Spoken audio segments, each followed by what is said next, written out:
official podcast, and we have quite a special today, boys. We are bringing a lot of people today to discuss the upcoming Classic Plus in a roundtable format. In alphabetical order, we are joined by Ebonheart.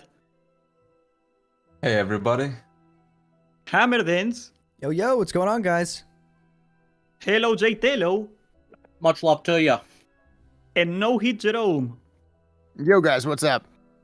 And funnily enough, the Discord is outlined in alphabetical order too. That's cool. Nice. And of course, yours truly is the host, Sanmedina, the handsomest historian in the Southern Hemisphere, Australia not included. We are going to go around the round table with several key questions of what we all think Classic Plus should be. Because, just a reminder before we go, this show is now available on Spotify, guys. So if you want to look at it, there's going to be a link in the comments. So let's go already. The reason I wanted to make this episode is because Agrend kinda got as close as he's gonna get to confirming it. We got two of the people that interviewed them and got to almost spill the beans. Good job on that. We got Hammerdance and Ebonheart here. Absolutely. And even though I think almost the entire community agrees that it is imminent we're gonna get Classic Plus, pretty much nobody agrees on what it should be.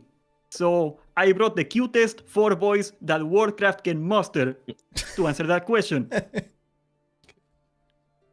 Very well, we're going to start with the questions. I will refer to you guys as your YouTube handle for the sake of brevity.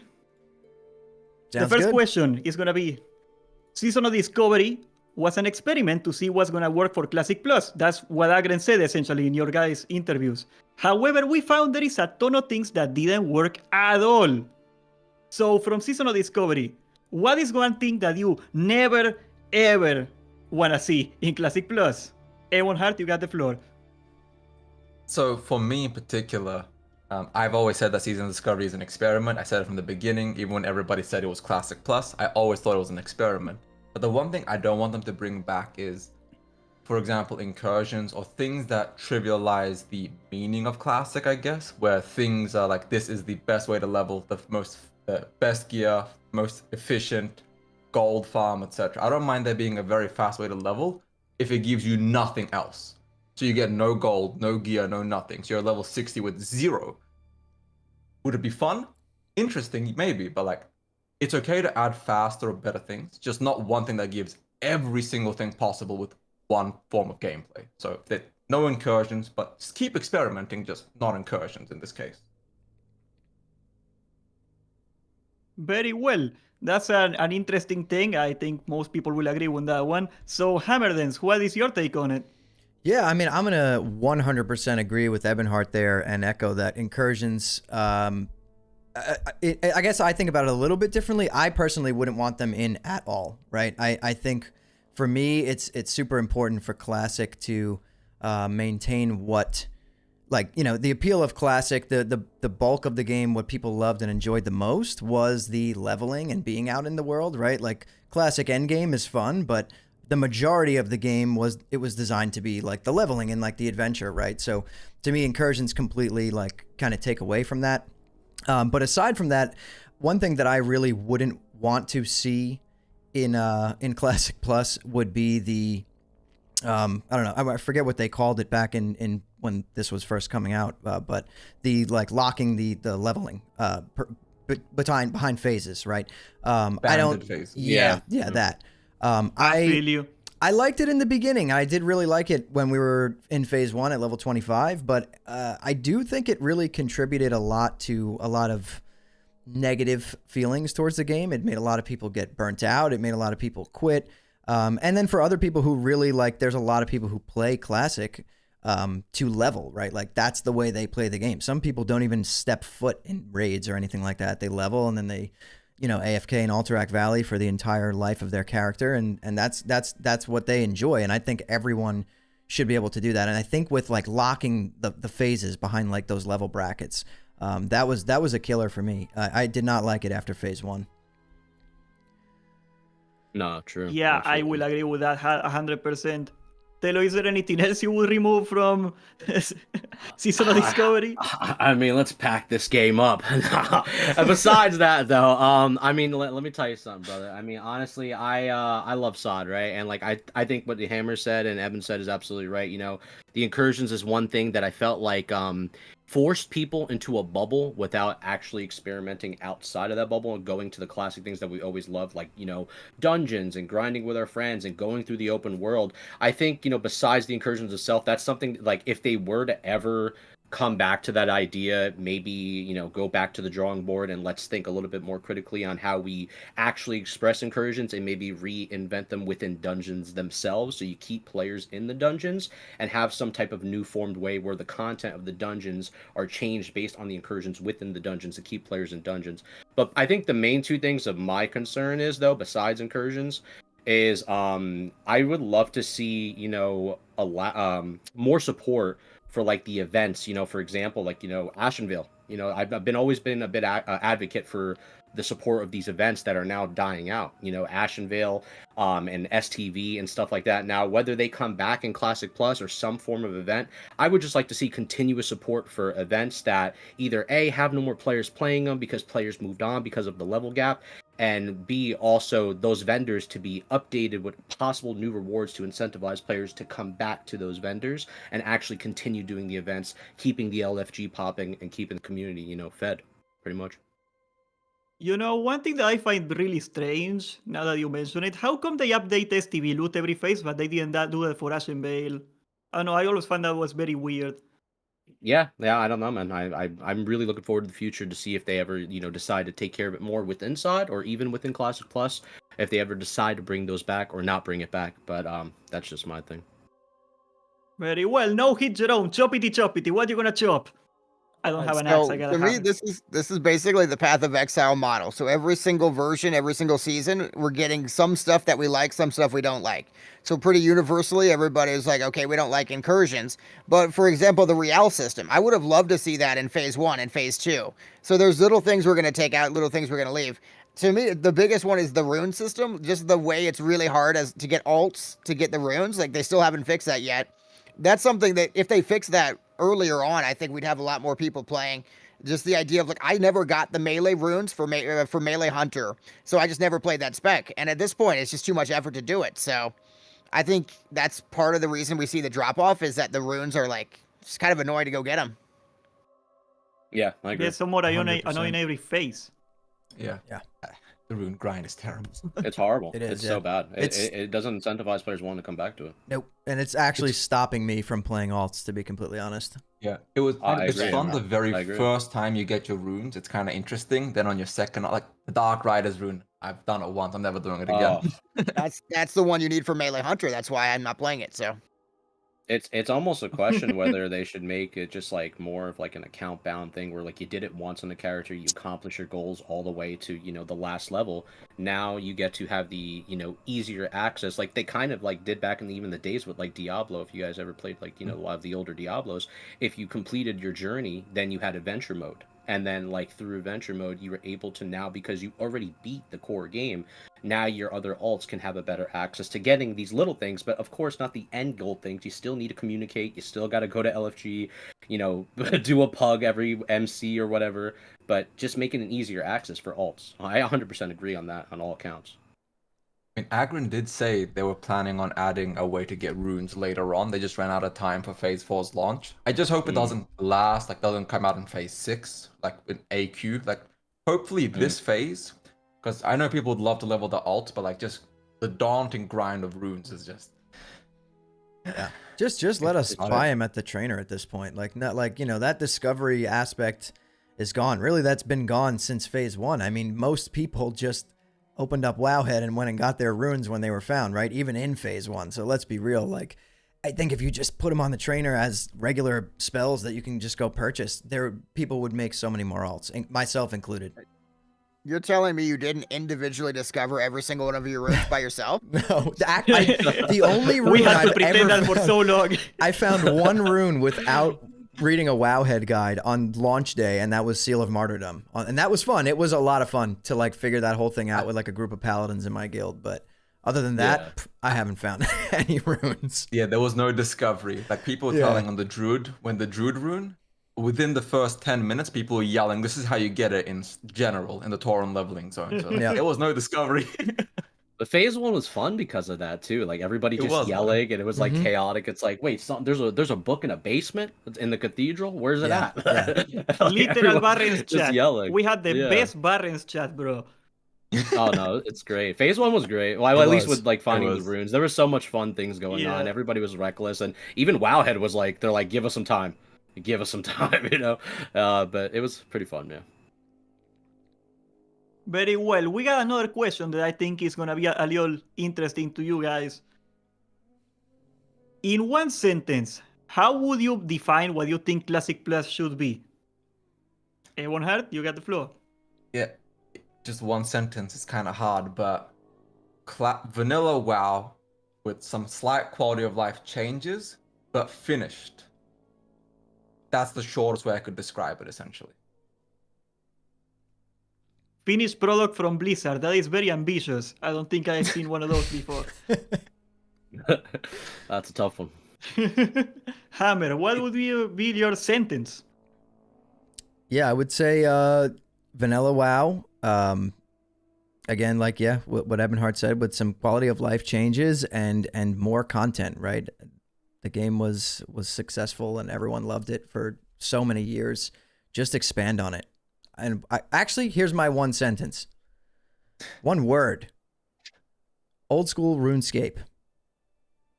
Bingo. I like that. That's 3 words. That's too many words. And but- it's one game. How about that? One game title: old school RuneScape. Just follow that model, man. It They would do great work. over there. Yeah, it would No, work. they have a great community over there for sure. Yeah.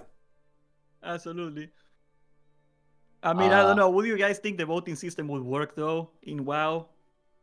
Absolutely. So long as it's max level, you have to have logged in recently, like say a week timer or something, and your account needs one max level tune. I say it would work. And it but- just hits your mailbox. You open up your mail, you fill out a little poll, and that's it. I think it would be cool, you know what I mean, to actually be able to impact, and make changes as a player, like actively. Like we can do that by making videos and yelling and complaining or praising, right? But like think about the majority of the player base. Really, nobody has a voice outside of crying on Reddit or crying in the comments of one of our videos. So to give players an actual voice to be able to help build Classic Plus or this game that everyone, essentially loves, I think that'd be sick. Yeah. I will have to do campaigns. We start doing like election campaigns and get people to vote for the thing we want. I'll be like the warrior candidate. Okay, Telo, what would be your sentence to define Classic Plus? I mean, honestly, the other boys said it right too. Besides just like, being what vanilla was and, the fun we had when, especially when we were kids, before all this Wowhead stuff came about and, you were just logging on to an MMO playing the game. I think the one sentence I would have to say is not being afraid of taking risk and just having fun. And I know it's very simple, but sometimes that's all it is. That's all you need to be. I think Classic Plus needs to be risky taking, I guess is the word I'm trying to say. Like, take the risk. Let's be transparent with one another. And, don't be afraid if, like, the decision is a bad choice, because as a community, if we can discuss, like we keep doing with these devs, like, how we all have, talked with, Agrin and, Zyrene and all of them, I just think that's the ultimate thing, is Classic Plus needs to take the risk. And, I think that's what we all want and get involved in there. Well said. All right, That's I've got one thing one Blizzard is word. missing. Just one word. Oh, Horizontal Okay. progression. One word, got it. 2 words. Yeah, but- one word. Okay, so the idea is more options. Basically, as WoW has evolved, there's only a few different options. It's like pillars of gameplay. We have the arenas or we have raids. It's like, let's get back. Classics is the one game that doesn't have that, where it's like you could go fish for 6 hours if you want, do whatever you want. So let's get back to more options. And that could be player housing. That could be anything. Just more options. Do whatever you want. Maybe you're decorating your house for 6 hours, but more options, instead of just being like you're either raiding or you're PvPing or you're logging out. Like which is the rest Yeah. of WoW in my opinion. Dude, farming I in agree. WoW. I've always wanted farming in WoW. Like to RuneScape have a little farming, but in house. WoW, yeah. Yeah, I want like a little house, plant Yeah. some seeds, like Farmville, but in Warcraft. you know, I mean, in Pandaria they I'll did that. It allow was very popular. And then the garrisons removed the appetite from the player base to do it again. But like the Pandaria farm patch, it was really cool. Yeah, it would I be liked a it. cool little like mini game, you know. I think So I you're think that's saying the garrisons, but in classic WoW. Yeah. Oh yeah. Oh, Like yeah. no gathering, one. super inflation, and we should get all the god content in WoD and cut it again. Wow, I will classic. say, I was going with Jerome said about the horizontal progression. He's absolutely right in the sense that every version of WoW after Classic, there is no horizontal progression. It's all vertical. Whereas Classic, I feel like the only version of WoW that stayed horizontal from beginning to end. Like you can grind and do stuff, but at a certain point, there is not much else you can do to get better than everybody else. So you have to find your own way to have fun and enjoy the game. For example, fishing for 6 hours. I think that's a terrible thing. I hate fishing. It's boring, but that should be allowed and should be in the game for people to have that alternative way of playing. So horizontal progression is actually probably the best thing. Yeah, I agree. Yeah. I think to add on that too, like what Jerome was saying, it's like I don't think Classic Plus also should just be raid logging. Like that, I think is a horrible way for an MMO to be an MMO. And a multiplayer online, massive multiplayer online game is supposed to be engaging. You're supposed to meet new friends, grow guilds, have communities, do events, like talk about your professions one another. Do you need help? What are you lacking in this? Can I assist you with that? And I think if Classic Plus, focuses on, that key thing, there's a very special spot Classic Plus can have in a lot of people's hearts, especially OG vanilla players that, haven't played the game in such a long time or haven't even played SOD. And it's a big opportunity that they have in front of us here. That's what killed Cataclysm from me, honestly. Like the raid logging, like I'm not gonna raid log on 2 games. Yeah, I don't think You know- raid logging is the answer. Yeah, Kata's really fun. The raids are great, but that's pretty much all I'm doing. So it's like I want something else to do as well. You want to stay in WoW. Absolutely. It's your second life, like that crappy browser game. It's a second life. Bro, I That's what wish it's supposed to be. I remember people playing that game and they were like their whole life was Second Life. They'd like be managing a restaurant for like 16 hours a day. No joke. Like the kids in How Hotel, but worse. Yeah. Like that RPG should be part of the world. It shouldn't just be online. It should have that role playing. Like I said, the fishing, the random shit, even that farming. Like every little thing that adds that role play to the game should add it, because raid logging sucks. Like we all do it. Everyone here is raid logged Cataclysm or even SOD right now to a degree. So Yeah, we do definitely need more horizontal progression, I guess, at the end of the day. I agree. Yep. 100%. That would be a good follow-up question, actually. How would you achieve that from your point of view? I guess we're going to start with Jerome first because I see him a little giddy. Might as well take advantage of the fact. Well, I thought we were going in this like circle. I really liked being last. It made it a lot easier to answer. But yeah, so things like player housing, just try a bunch of stuff and see if it works. SOD was kind of doing that, but I kind of feel like they still think the end game is what matters. Feels like that's where like they're going to be making new raids and new dungeons. That's kind of still where they think the resources should go. But I don't know, new questing. Like I thought with SOD we would get like all new quests, just like completely rework everything. And maybe that wouldn't move the needle on like people coming back to the game, but just give us new stuff, new ideas, like flesh out some of the leveling, like 40 to 50. There's not enough quests. Give us more stuff to do, more options. That would be a great start. Telo, what would you add?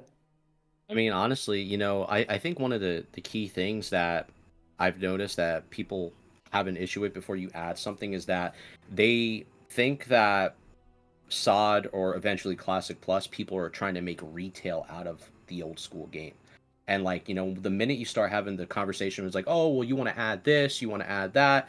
It's kind of sounding a lot like retail, like you want to make retail out of SOD, or you want to make a retail out of Classic Plus, or what like a lot of cool kids on the block nowadays call SOD Classic Minus, which I know that's been a funny thing. But I feel like honestly, I think the key is to, like Jerome was saying, adding more quests is a really, good thing, whether you're doing more farming things, more fishing events. I think events for like, you know, maybe this hour there's a big fishing event. This hour is happening right now. If you go here, you have a chance of catching really rare fish. Or if there's a hunting event, this hour you have a really rare time. Any skin that you do might be duplicate of the amount, quadruple of the amount. Or even for PvPers, Ally v Horde event. Out of nowhere, an event happens, and like, you know, for an hour or change in certain areas, you can get bonus honor like you would get in the BRM event that we're currently at right now. Certain ideas like that. There's tons of many other ideas that they can add, but I just really hope that they you know, continue listening, you know, to the feedback and realize, like Jerome was saying as well, that the end game is not all about just the end game. It's about staying online in the game, because honestly, I know, like you guys, I love looking at my character in the mirror and be like, damn, I look good right now. Like, this looks awesome, but then it sucks I have to log off and it'd be like, well, I'll see you guys next Friday, you know? And it's like, that's the bummer part, you know? You know, I love your idea. I don't know if you got like something like this in America, but there's like this French supermarket chain that we got here that basically you're in the middle of the supermarket, and from the speaker, like randomly one guy goes, "Attention Carrefour shoppers, now milk is on sale 20% for the next hour." They do that all the time. Like a fire sale, yeah, like a fire sale. But like, it would be cool if, like, you know how we get like the Oni head event, or like when the world buff goes off and it says Oni's dropping in 15 seconds, but then it would be like, events going off in this location only, and it would force players to go out in the open world more, because, you know, they want to level up their professions or do other stuff. I just think more stuff besides focusing on the end game is the key here to make Classic Plus fun in multitude of areas where people don't want to only excel in PvP, don't want to excel just in PvE raids, but they want to do activities in Azeroth. I think that's a big thing. Yeah. I agree 100%. So, Hammer, how would you add horizontal progression into the game? Yeah, obviously what Jerome and Tello said, you know, like player housing, like I said before, farming would be like a cool thing, but like maybe they could also take a look at professions as a whole, right? And kind of rework how professions work in WoW. And kind of take a mixture of like how Final Fantasy does it and RuneScape, right? Like Final Fantasy with your class, right? You can basically be every class. It's called a job or whatever. I don't really play, but I understand how the system works. And then in RuneScape, you have all your skills. So what if they took like those two things and mashed them together in WoW, right? And reworked how like the professions work, like, and you can level your character this way. You can do so many different things. For the people who really want to like be immersed and like do those things, you can be like a gatherer, right? And then like you click it, it's a little drop down. It shows you like your mining level, your herbalism level, your wood cutting level, whatever it is. I think that there's a lot that can be done with professions, because in my opinion, in WoW, especially classic WoW, professions are very boring, right? Like it's just a chore. I mean, some people 100%. enjoy it. But I think there's a lot that can be done with that, like completely rework it so that it's not even remotely the same system, but it's more fun. It has, you know, some things from the previous system. Obviously, you'd keep some iconic things in there, but just make it something that people can do, right? Like, what if someone wants to play the game that entire way? They want to be just like a skiller, and they want to just like make a character that's just a straight up gatherer, like a fishing person, like hunting, whatever. You could add so much stuff. And people love like chasing that, right? Chasing levels, chasing XP. And it doesn't always have to be like combat. It doesn't always have to be combat XP, which would also help keep it away from like, I think Tello was saying it before, like keeping the entire game focused around like end game and like your character's power, right? It would almost give you a second way to play the game. You could play it both ways on one character, or maybe you just want to make a character that's like a skiller. Like you just want to go around the world traveling and skilling like that. Like I think that'd be cool too. You know, I think one thing that I just always thought in my life playing WoW, that professions were that way. I just lived to the best of my ability, and I never thought about it. I thought that was the best they were going to get. And then I just played Albion Online, and I realized how outdated and awful professions in WoW are. Like Albion Online is like you're saying, you got like a whole trio of talents for every profession. You want to gather, there's like cotton gathering spec, there is I don't know, hemp gathering spec, there's a whole thing. You gotta make your own crafting stations. There are like so many systems caked on top of professions. There's people that do not fight in Albion ever. There's people that's that what I'm just saying. play professions all day. And that's popular in MMOs. Like there's a lot of people that's how they play MMOs, right? They like doing professions and stuff like that. And that opens up an entirely new thing where like there can be like profession gear, right? Like level 1 axe, level 2 axe, level 3 pickaxe, whatever. That alone would add so much more content and add like a nice relaxing bit of gameplay, especially for like streamers who just want to like hang out and run around chopping trees down and stuff like that. Like I don't know. I've always thought about that in WoW, and I thought it would be awesome if they did something like that. 100%. It feels like a society, you know? Like, why do we all have to be warriors? What if somebody doesn't want to be a warrior? Like, Yeah. it makes the world feel a lot more real. So going off what Hammer said, Jerome, Itello, like they've made a lot of really good points. So I don't want to just like repeat what they said for certain elements here. I do agree that to make horizontal progression work, there needs to be things that complement the end game, so you have a reason to keep logging after the raids. So you know, for example, fishing. There's a, like they said, an open world event for fishing, or you know, for herbalism, or if you go to this zone right now, Tower and Milver South Shore is happening, and then later that day, for example, the Silithus event is happening, where you can have these organic dynamic events, but like that is just like copying off what they said. For me personally, for horizontal progression, something that I personally think makes a end game good, that makes people keep logging on, is, for example, when you're done with Molten Core right now, you can still go into UBRS and still go into, for example, Stratom, Scholar Masters, things you need to farm, things you need to gather, Dark Runes, whatnot. Now, not as much in SOD, but in OG Classic you did. For certain classes, for mages, Boomkin, Shadow Priest, you needed all those things. So to keep that end game and the horizontal progression going, every time they add a new dungeon, they have to give you a reason to still do old content. So for example, a new boss, a new resource, things you need to go and gather and do in the open world, or just add a new world boss to a new location. They have to keep the world alive with that end game activity, that end game cycle at least. But that's just one side of it, and like they said, there's that whole other non-raiding, non-end game side of it where give you a reason to level on alt, give you a reason to log on and do things. So there really isn't much data before you start deviating from what makes classic though. So that's where I'm gonna stop my answer, because I just gonna end up repeating what they end up saying just earlier. No. I want to note that I went into Lord of the Rings Online, and the population is not super high, but within like an hour, I was at a party and there was like a whole band playing, and it was all real people.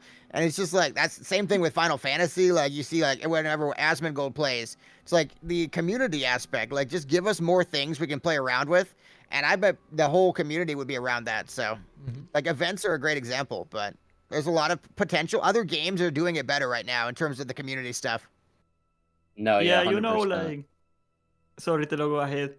No, I was just gonna say, like, I think the only thing I've ever done is when I leveled up on the Horde, and everybody in Durotar was just we were all on a reindeer train as a community and just roaming around trying to figure out what to do with our lives. But that was the most fun I think I've had in a long time, because it was just like 40, 50 people on the same reindeer just roaming around. But things like that The is like, conga line, I saw that. but that stuff I remember, you know what I mean? That cracks a smile for me, because it's like those are the fun parts about MMOs, not only just the end game aspect, which I also, you know, hold dearly to my heart as well. You know, one thing that I wish they would implement in Classic Plus is, I saw this in a really old MMO, like Star Wars had an old MMO before, like the Knights of the Old Republic, Oh yeah. Star Wars Galaxies. There was like a profession where you would sharpen people's weapons, like the sharpening stone we got in WoW, but you had to like physically go to a pub, a bar or whatever, an inn it was called, I don't even know. And like they would do it for you. There was like poets that would sing a song and buff you, but you had to be inside the inn to get it. Like I would love to see like some sort of like encouraging people to gather in that place to get something. And of course, that will devolve into the conga line of reindeers and snakes from Sunken Temple. No, honestly, to follow up on that point, I played a lot of Star Wars Knights of the Old Republic actually a couple months back, just with a couple buds of mine, just for playing it because I missed the game, you know, on the low when I wasn't doing WoW stuff. And yeah, you can send your companions to go get profession materials for certain things, and they come back to you with those materials within the hour, or sometimes within 30 minutes. And I think that would be a good, you know, ideas maybe, you know, if you have like a farm like Hammer and Evan and, you know, we were all talking about in Jerome, and like, you know, or if you have like, you know, some type of zone that's like your zone, and you send people out gathering materials for you, and they come back an hour and say, hey, this is what I brought you. You know what I mean? Like something like that. That's kind of cool too. You know, I think it's neat. That could work. Like the foxes in Minecraft. Yeah. I see you haven't played Minecraft in a long time. I feel you, man. I mean, hey, listen. Okay, I love Minecraft. I do. It's a shame what happened to the community. Mm. Now, guys, this should have been the first question, honestly. It's going to be a little loaded. I don't know why I didn't start with this one, but what classes do you play in Season of Discovery? Do you think they made a good job designing the class, your class in Season of Discovery? And how would you change it if you don't agree? Ebonheart, you go first. So I think across the baseline, they did a good job of making every class playable. Some classes still better than others. For example, Hunter, kind of obnoxious how good it has been for 4 phases back to back. But for me in particular, I played Druid. And initially, when I played in Phase 1, Druid tank was much better than it had ever been, but it was still drastically outclassed by Warlock tank and Shaman tank. And I'm not sure about Alliance, but I think Prot Paladin was also drastically better than a Feral tank at the time. I don't want to speak for the Alliance, but on Horde side, you were grieving if you didn't bring a Shaman tank into BFD or Noma. So They were the only AoE. It was disgusting. Yeah. So I ended up going Boomkin, and Boomkin was fun. It was good, but for Phase 1, it wasn't caster meta. It was melee, and they did a good job. But with Classic in particular, it's such a hard game to balance. Even though they made every class feel better, the balance has never been perfect. But it's still better than it has been in Classic. Just off the bat, I can just admit that. But they could have done a better job on making not some classes drastically stronger than others. But I also feel like that's what makes Classic, is that some classes are just better than your class. Suck it up. This is Classic. It's really awkward. The Druid, it took them like 3 phases to figure out what the hell they wanted to do with the poor bear, bro. I've been there. I had to quit in Omegan for the bleeding debuff. I couldn't use Lacerate. You weren't allowed to use your main ability. Who thought of that, dude? Okay, so Hammerdance, what do you play? So I usually main warrior or rogue, right? And for this last phase, I decided to main rogue for many reasons. And to talk on rogue first, I think rogue feels amazing to me in Season of Discovery. I think it's a lot of fun. I do enjoy playing, dagger, mutilate spec a lot. I think that saber slash, like a combat sword spec could definitely use a little bit of work. But in terms of comparing Season of Discovery Rogue where it's at and Classic, like 2019 Classic Rogue, I do enjoy Sod Rogue a lot more. I think it's a lot of fun. There is multiple different builds you can use, and like the backstab spec for dungeons feels great. So for Rogue, amazing. I think I really love it in Sod. For Warrior, I mained 2 Warriors all of Sod up until this last phase. And I'll be honest with you, I don't know why, because it, to me, has not felt anything like Classic Warrior since the beginning of Season of Discovery. I really, really do not enjoy like the Consumed by Rage gameplay that we had for pretty much all of Season of Discovery. That was just, it was just terrible. It did not feel good at all. And like, Warriors are pumping now, obviously, with gear and stuff, and everyone, knew that was going to happen, including myself. But when this phase was dropping, I was like, you know what? I've lost all my steam trying to play that class for all of Season of Discovery, that I just was like, I'm switching, I'm switching to Rogue. And if I had to say what I would like to change on that would have made Warrior more fun, I would have just kind of rather play Classic Warrior instead of Sod Warrior for all of Season of Discovery, and I think it would have been better. Yep. In some scenarios, you feel weaker, especially during the start of Phase 2. Like, I felt weaker than a vanilla Warrior. Yeah. Because of the Arbon values. Yep. And I stuck it out, because it's my favorite class, and I was like, I'm going to just stick it out. I mained 2 of them. I was raid logging on both, and when this last phase was coming out, I was like, you know what? I want to enjoy this phase. I don't want to be just getting steamrolled out in the world, like just getting slaughtered 1v1 by every class. Warrior just felt the entire Season of Discovery felt like it just, I'm watching all these other classes get so many like things that completely like fundamentally changed how their class was played, and Warrior just felt worse. I would have rather just not get runes and give me the same Warrior from 2019. I would have had more fun. So yeah, that's my take on Warrior. But Rogue, I'm loving it. I absolutely love it. I don't know if you guys agree, but I think Warrior is gonna be by far the hardest class to fix if they wanna balance the game. It's a tough class. to Normalize get. rage. Yeah, that's my fear, right? Like they obviously need to change rage, but nobody is gonna let it happen. No. And like I've been thinking in my head for a long time, like how do I fix the stupidity that is the rage system without making it feel like crap? Because you're gonna go from like infinite rage to zero rage, and that's gonna be no fun. And I don't know, I threw quite a couple ideas. I don't know what you could really do. Like normalize it, but put like some random element in it that gives you like a spike or rage for no reason, so it kind of feels like vanilla. I don't know, like I do not envy Agren's job trying to fix the poor warrior. Like they are never gonna be happy, and I am part of the problem, and I'm gonna be right there at the front line complaining. So, Godspeed. Yeah, the Warrior Discord loves you because you like to complain with them. I wouldn't say that. I wouldn't say that. I see you took a visit there. You saw my perspective for a minute. I got flamed and I left again. I don't know why, bro. The Druid Discord is surprisingly positive about me, but the Warriors are so upset all the time. I This never Discord's agree with really their nice, builds. too. I kind of cut in front of Jay Taylor there. I'm sorry. Oh, you're chilling, dog. I'm just saying that's also like classic Andes for you, man. You make one change, it's the flames of Mordor burning down. The doors are on fire. So I can understand that. Yeah, I mean, I assume for like I guess Paladin talk, right? You know, because that's me, that's the guy. But Hell basically, you know, I will say, as my times, you know, leveling, you know, Paladin, you know, back in Classic, also doing it, you know, in Hardcore, and in comparison to where Paladin is now, I main rep, but I'm well aware of the other two specs as well, and especially in talks with like a lot of Paladins and multiple Discords, and you know, a lot of known Paladins that played the class itself.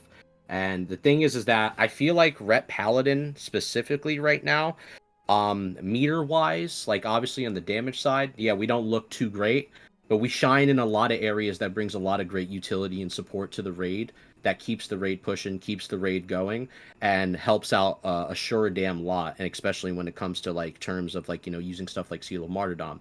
I don't like personally how Seal of Martyrdom, this is just a personal thing obviously, how it is in this version of the game. I like how Seal of Blood was in TBC. I thought that was a great time of usage of that certain seal.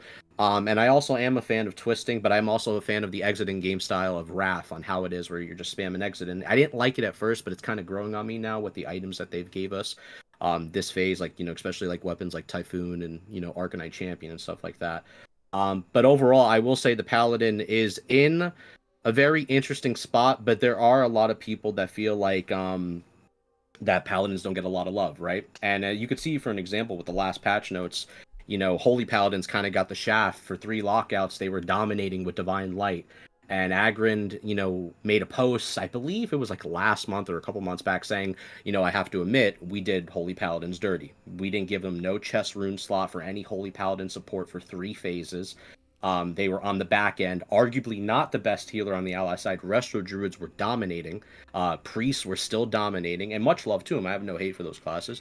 But Holy Paladin didn't have any raid group-wide, you know, utility to heal everybody in top of any other class, you know? So it was a lot of beaking of lights here and there. But Holy Paladin right now, I feel like is, if I had to compare like what the other boys were saying, like, do I love Paladin right now in SOD in comparison to Classic? I will say, yeah, there's a lot of awesome options that we have right now, but I do think how the class can bring better utility in the future in terms of, you know, how the Alliance, you know, we only get wild strikes from Druids, you know. On the Horde end, you get, you know, the Wind Fury from 3 different specs on top of Druids. So I would really like to see our auras change, which is the biggest thing I've been advocating for since phase 1. I believe in-depth talent support where talents themselves get changed. And I would love to see if they would ever come for the idea of possibly putting wild strikes on a, you know, maybe a rune where, or if it's not a rune, maybe it's something on the aura end to, you know, help our raid team when we can't find a feral druid for some reason, or if a tank druid has to give up their crit immunity just for wild strikes, you know. That's awful, yes. Yeah, and which sucks. So like I do think overall the Paladin on all ends is in a good position. The logs might not represent it so well on the ret side, but there's other areas of the game like PvP where we dominate in that part too. I'm not gonna lie though, and Paladins one shot in the world, they 100% do. But a lot of classes also one shot as well. So overall, Paladin's alright. I am gonna resist the temptation to segue into another chance, but this Shaman versus Paladin talk we got, stay tuned for that. That's gonna be pretty hot. So Jerome, what class do you play? I had to get one healer into there. It's not very easy to find healers in YouTube. I tell you that much. So I play Disc Priest, and I can tell you that we all are in unanimous agreement we can never go back again.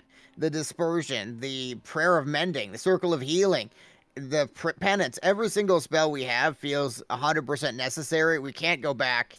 I think that Priest is probably one of the best benefactors of SOD. It's just we just feel fantastic. And now a lot of the phases we were broken. The Shadow Priests were broken. Disc Priest has been broken. They're kind of broken now, and people don't realize that, but it's the best time to be playing a priest, really, ever, I would say. It's amazing. We had to end it on a positive note. How do you feel about the mana issues this phase? Just a little. Well, that's still the biggest problem, is that the mana bars are so big, but the mana regen is so slow. So I'm assuming in BWL, mages are going to give us some kind of super water or something, so I'm not going to complain, but yeah, that is definitely the biggest problem. Major aid. Yeah, I like that. Major aid. That's the name. Very well. For the next question that we are cooking here, and this question could easily be about Season of Discovery as much as it is for Classic Plus, but there is a lot, like everyone had said, a lot of cancelled content from Vanilla that we never got to see. A lot of places we established in the lore. There's a lot of things we got teased back during BlizzCon 2005 that we never got to see. So what is a raid or a battleground or a zone that you would really like to see in Classic Plus? Everyone heard? So this is hard for me because all my content is essentially the theory crafting, the what ifs, what could be, and for Classic Plus in particular, or Season of Discovery, the thing I want most, it's a hard choice, but either a finished Hyjal or the original plans for Grim Batol. Now, either of the two would be amazing, but if it's Hyjal was meant to have 2 dungeons, a raid. It was meant to have a whole underground network connecting it to all the zones up in the north. Again, a lot of this did get scrapped, and there was meant to be a whole endgame zone there. It was meant to be really cool. And then the vice versa, Grim Batol was meant to be like BRD. It was meant to be a multifaceted, a raid, a few dungeons, a whole expansive zone and location, but they ran out of time. So this is not very common knowledge, but there was meant to be 30 dungeons in vanilla and about 8 raids. But we only got 4 raids and 20 dungeons, or 23 if you count Scarlet Monastery being cut into 4. So there's so much cancelled shit that I could just speak for hours upon hours, but this is a round table, so I'm gonna stop there. But it's either Hyjal or Grim Batol for me. One of those two. Finishing either would be amazing, whether that's in Classic Plus or in Season of Discovery. I never understood why they I'd like to call cede my time to him to just talk about all the cut content. I'm just noting that. He seems like Evan has more information about this than I do. Well, basically, Hyjal was almost finished. The private server administrator showed me around one time, the zone is there. Archimond, if you play Warcraft 3, you kill him on top of the tree. He's still there.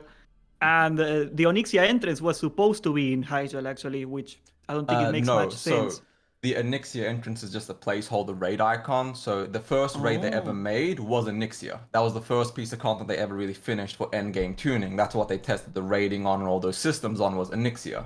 So they just copied and pasted Onyxia into Hyjal, but they never got around to finishing that raid. And Hyjal, they finished the zone, all the things, but Hyjal was meant to lead to Ajara, which was meant to be a level 70 zone, because Vanilla was meant to be to level 70, not 60. Again, it gets too long. Why a lot of things are cancelled is because they ran out of time trying to finish something else, because they ended up breaking a different system.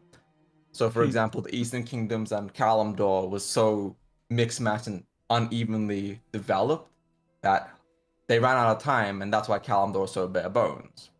But Hyjal's finished as a location, but they never got around to actually adding those dungeon locations, the raid locations, the NPCs, all the quest lines. Yeah, it's a true shame. For all you that complain about the horde bias, guys, it wasn't always that way. So, Hammers, what zone would you like, or raid or battleground would you like to see? Yeah, I mean, for me, I don't know much about cut content like Ebonheart, and I guess this could actually be a question for him. Because what I would like to see in Classic Plus, my favorite would be Karazhan. I feel like it fits so well. It is one of my favorite raids of all time, whether we break it into like dungeon and a raid or however they want to do it. That was originally cut from vanilla as well, or no? Yeah, it was. So it was John Stats, the guy that made BRD. His passion project was Karazhan. And Karazhan was such an ambitious big project. It was meant to be Karazhan Upper, Karazhan Lower, and Karazhan Crypts. That's how I imagine and it was meant to be like it was meant to be a whole project. And they tried to get him to cancel Karazhan like 5 times, and he refused to cancel it. And eventually, they did end up making it, but in TBC, because they couldn't get Karazhan to work correctly with all the coding and all the things. They had to redesign Karazhan 3 times, I think, 3 different modeling tools to actually get it to even work in game. It was meant to be part of vanilla, but they just couldn't get it to work was the main thing. Okay. So it's definitely like the tower is finished. Well, the bottom half is, the top half is wonky. The library room is finished in the tower itself. Karazhan Crypts is finished. There's the doodads there. The whole storyline, like Medivh's demon and like his corruption and all the things and tying with Sargeras. Like all those storylines were written, but never finished, never finalized. Yeah, like where the flight path is in TBC and stuff, that is also already in the vanilla client. It's crazy how much he got done before TBC. Well, so Telo, what would you add? I mean, honestly, Evan has a lot of great ideas when it comes to cut content. I think for like certain things, like for myself personally, what I would also love to see like finished more than anything. I know I'll always when I used to do hardcore a lot, I would skip through the mountains of Dunmoreau, and you would go above to the Ironforge Airport, which was something that was never actually finished. And I would love to see my dwarven boys actually have a home over there to see what's going on at the airport. But if anything, even just a quest area over there, because it's kind of a cool little shortcut you would do to survive to get to the wetlands when you were leveling up quick just to get the flight path, because you didn't want to get killed by the crocodiles in the water going across to the wetlands. So stuff like that, fun things like that. If they had like a new questing area above the mountains of Dunmoreau, I think that would be really cool. Or potentially if they did anything with maybe even the ruins of Lordaeron. Doing something particularly expressing more of the zone of Undercity as well on that kind of side of the map, maybe doing something with Classic Plus over there. But one of the biggest things I'm an advocate for, obviously, since, I do like, I'm a Paladin guy, right, is I've always wanted to see the promise of the foretold Scarlet Monastery come true and see what they actually do with that with a raid, or if they were ever to explore Hearthglen and explore that out, maybe in Classic Plus, or maybe the bottom right area of the Plaguelands, like Tyr's Hand, to turn that into something.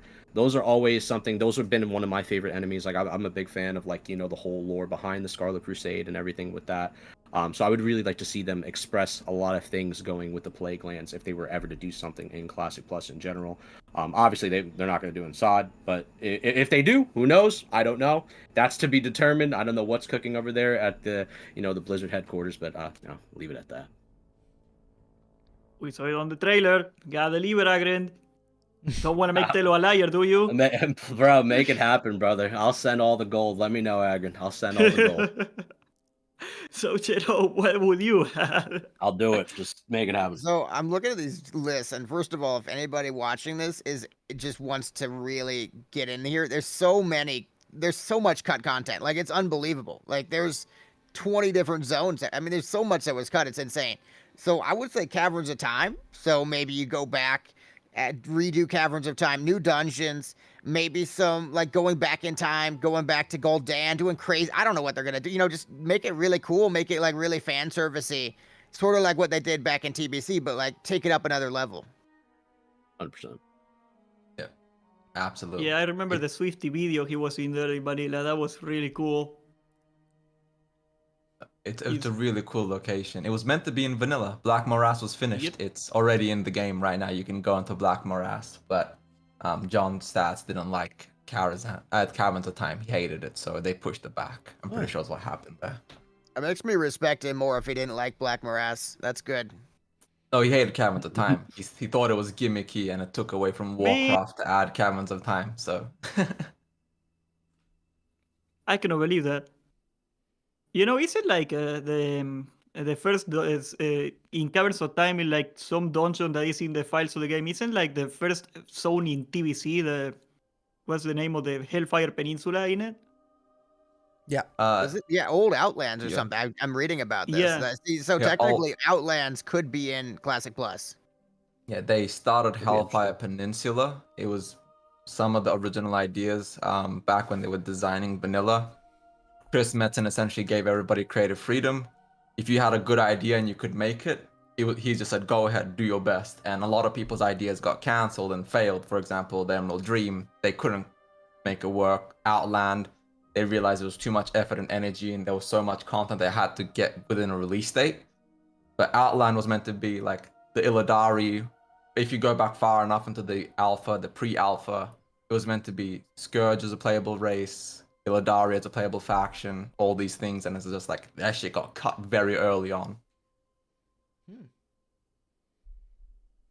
It's a shame. Warcraft 3. Yeah. Essentially, Warcraft 3 and WoW were made at the same time. That's crazy. Well, thank God we don't got turn ratios. Oh my God, I hate Warcraft 3's gameplay nowadays so much. So, Jerome, I guess I start with you for the next one right there.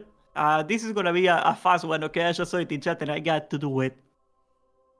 Flying or not flying for Classic Plus?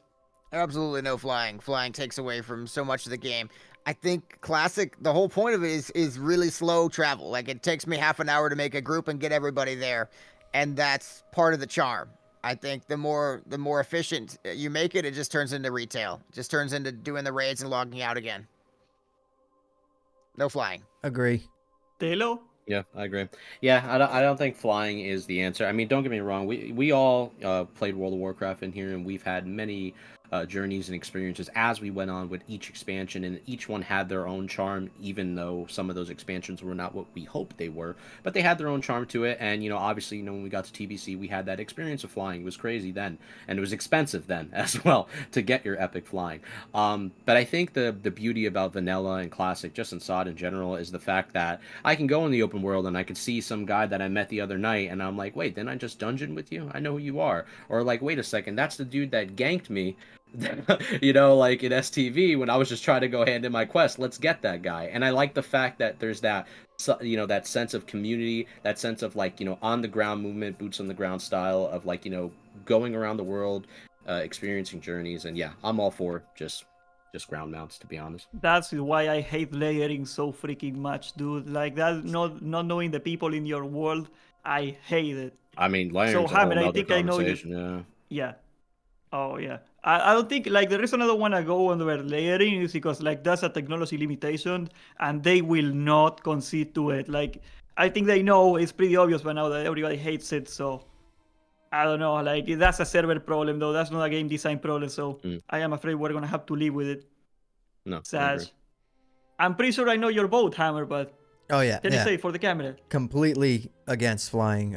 Pretty much exactly what Tello and Jerome said. Like that's part of the charm is the traveling, being able to seeing people moving around the world. It makes it feel alive, right? And that's like one of the most important things for classic WoW, especially like think about how you feel when you log in, towards the end of phase 3 in Season of Discovery and you realize there's no one around, no one's out in the world. It feels pretty bad. It makes you feel like, wow, this game is dead. Why am I playing? But if you see people moving around and like Tello said, you see the same person you ran a dungeon with or someone that ganked you or whatever, it adds like another layer to the community, right? Like there's an actual community on your specific server and you see these people moving around, going to hand in quests, gathering, like I said, if they make some kind of crazy profession system, why would you want flying? You want people running around, chopping trees, like with a flannel on, you know what I mean? Lumberjack style. Like I think it'd be awesome to see that. Like, yeah, completely against flying. Eonhard, would you cast your boat even though democracy dictates that you already lost? I'm kidding. Yeah, ban whoever asked that question. Jokes aside, no, absolutely not. I get why people would be wanting faster ways to travel, but they can add more flight paths, more zeppelins and boats, add a harbor or a dock. there are better ways to make travel faster, more efficient. Heck, add a faster level of ground mount if you want. Cost 2,000 gold. But flying is just the antithesis of the classic ecosystem.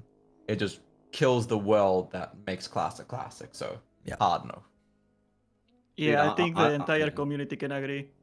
Dude, honestly, a tram idea, like where maybe what if the tram went to like more than one place? Like, you know how we have like in Ironforge and Stormwind, but what if the tram was a central system for both Horde and Alliance?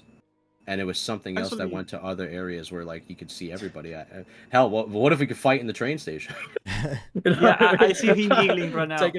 Take it underground. No, Eberhard, like you're the expert on this. The tram was called content too, right? It was meant to connect to. So when you're traveling under the water, you were initially traveling to Darnassus. It was meant to connect between Darnassus and Stormwind, and there was meant to be 2 trains, and one was meant to go to Ironforge. And the devs, after they built it, realized that this is fucking stupid. There's no way they could feasibly make a tram like that. They just Ironforge 2, and then they put Nessie there to make it go through the lock. What's the zone called again? Lockmadon? Lokmodan, yeah. There we go, Lockmadan. That's what happened to the change. So honestly, I'm down. Add the goddamn train. Let it go all the way to Darnassus. Why not? It's Warcraft at this point. Like Illidan's jailing a goddamn Titan by himself. How is a train breaking immersion?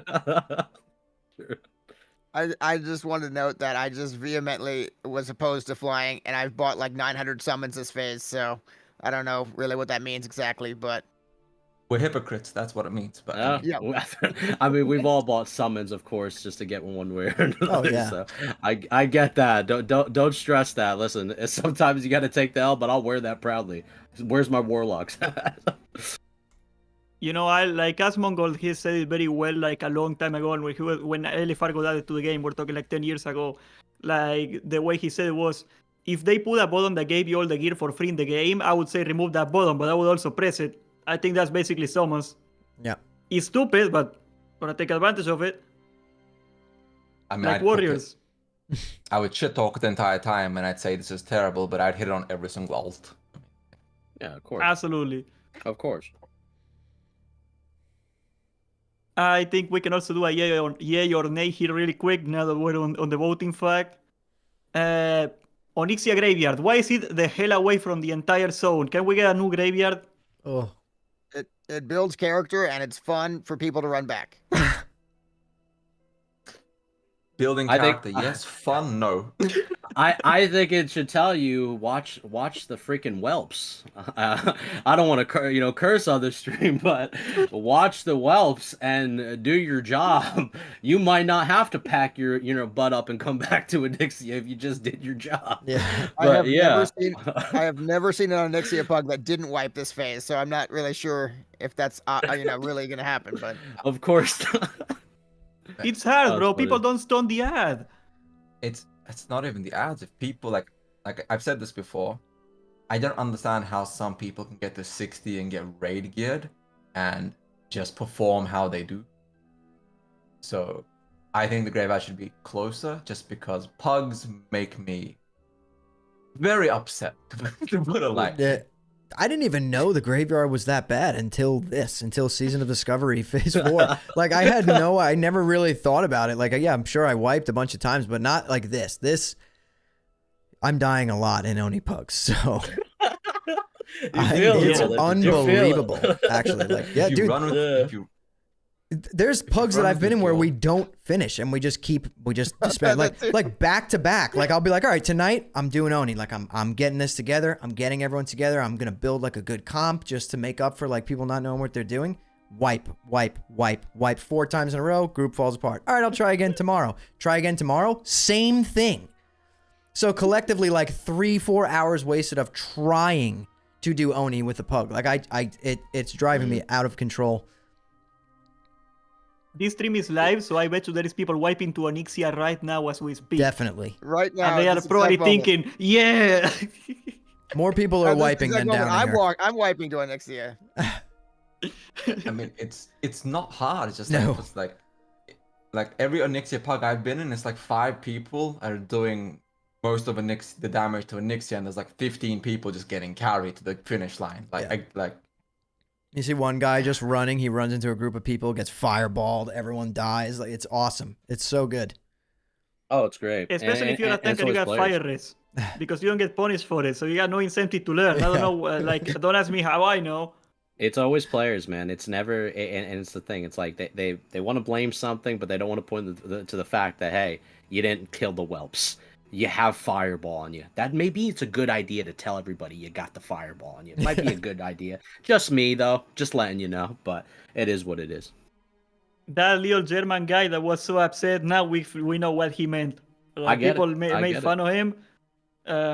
We now know why he was so upset. I buy ibuprofen every week, so let's leave it at that. So.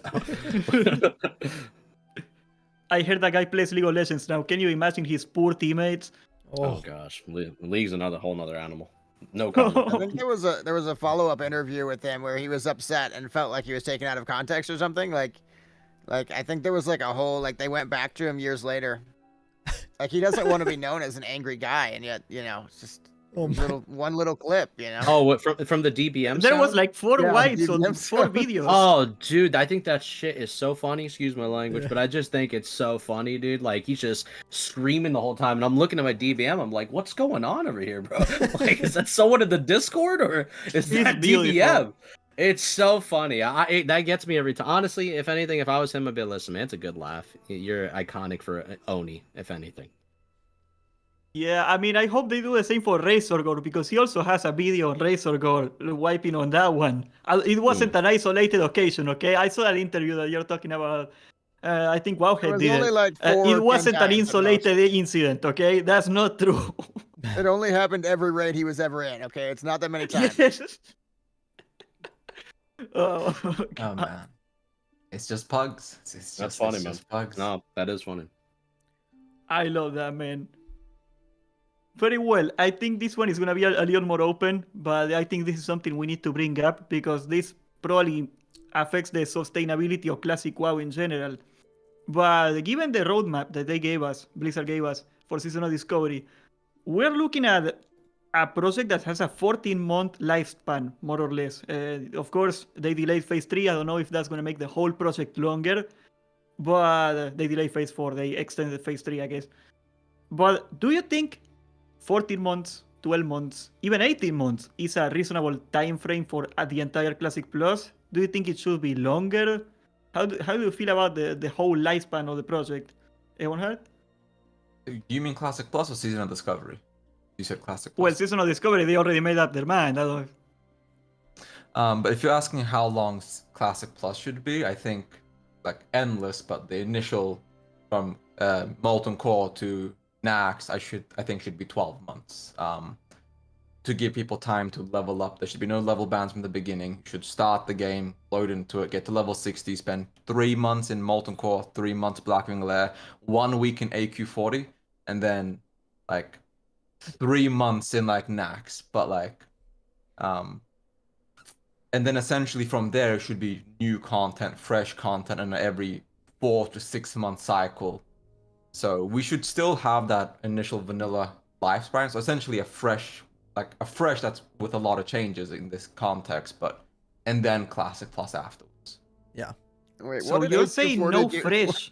What did AQ40 do to you, man? I like to pug a lot, and AQ40 pugging without GDKPs, I'm not looking forward to. With GDKP, sure, AQ40 is fun. All the whales you can carry, you can make your gold. But without GDKPs, no one's going to pug AQ40 correctly. It's going to be miserable. That's just my opinion. Like you guys can disagree with me, but like if you've ever pugged AQ40 without a GDKP, But what about AQ20? that's fun. I like AQ. Yeah, it's so funny.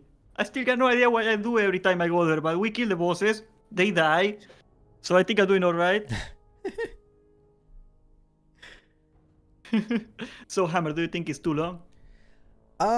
For Classic Plus, I think pretty much what Ebonheart said, right? Go through the regular Classic lifespan.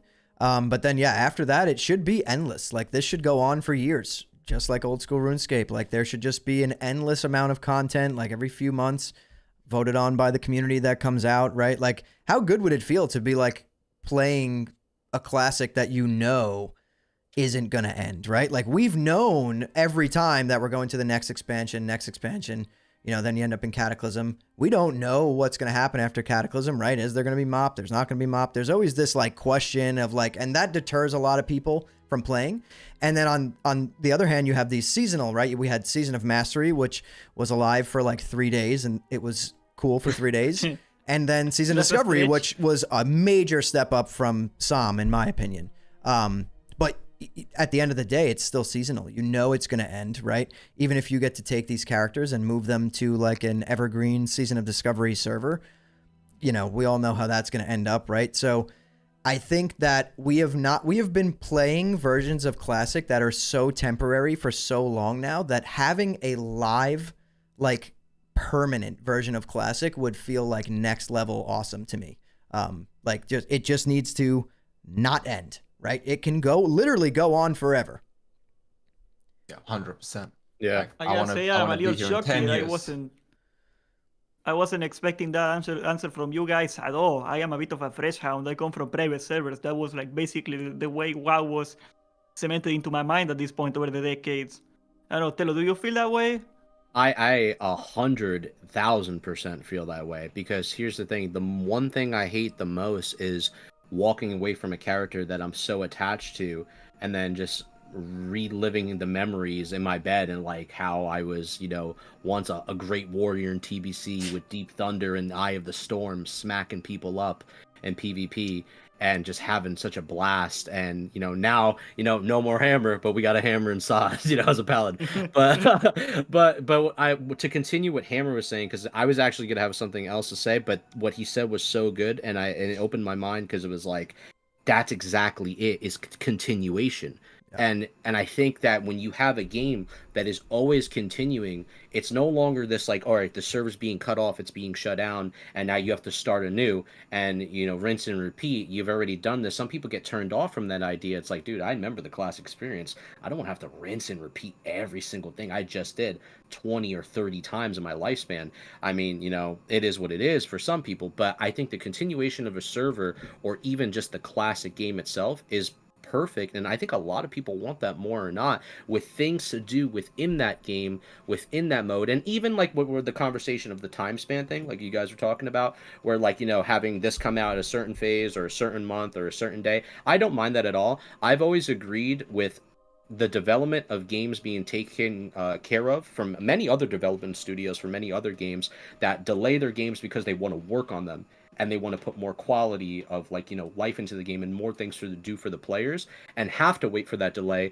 rather than not have that delay. It comes out too quick, it's unfinished, we have an issue. What happened with Phase 3? Way too delayed. People were dying out. The games was getting burnt out. I mean, I don't know about you guys, but I mean, Sunken Temple, my guild was over it. And decimated. It was decimated amongst the fact that Sunken Temple had no teleporters, but BRD and or BFD, excuse me, and Nomer had teleporters in the raid. Twice the trash. Don't forget that. And ST had twice the trash. So I'm just saying. Long story short, if you give more development time to Classic Plus, a continuation, like Hammer was saying, a lot of the creativity designs with like exploring new zones, like Eben was saying, especially with like the farming stuff, like Jerome and we were all talking about before.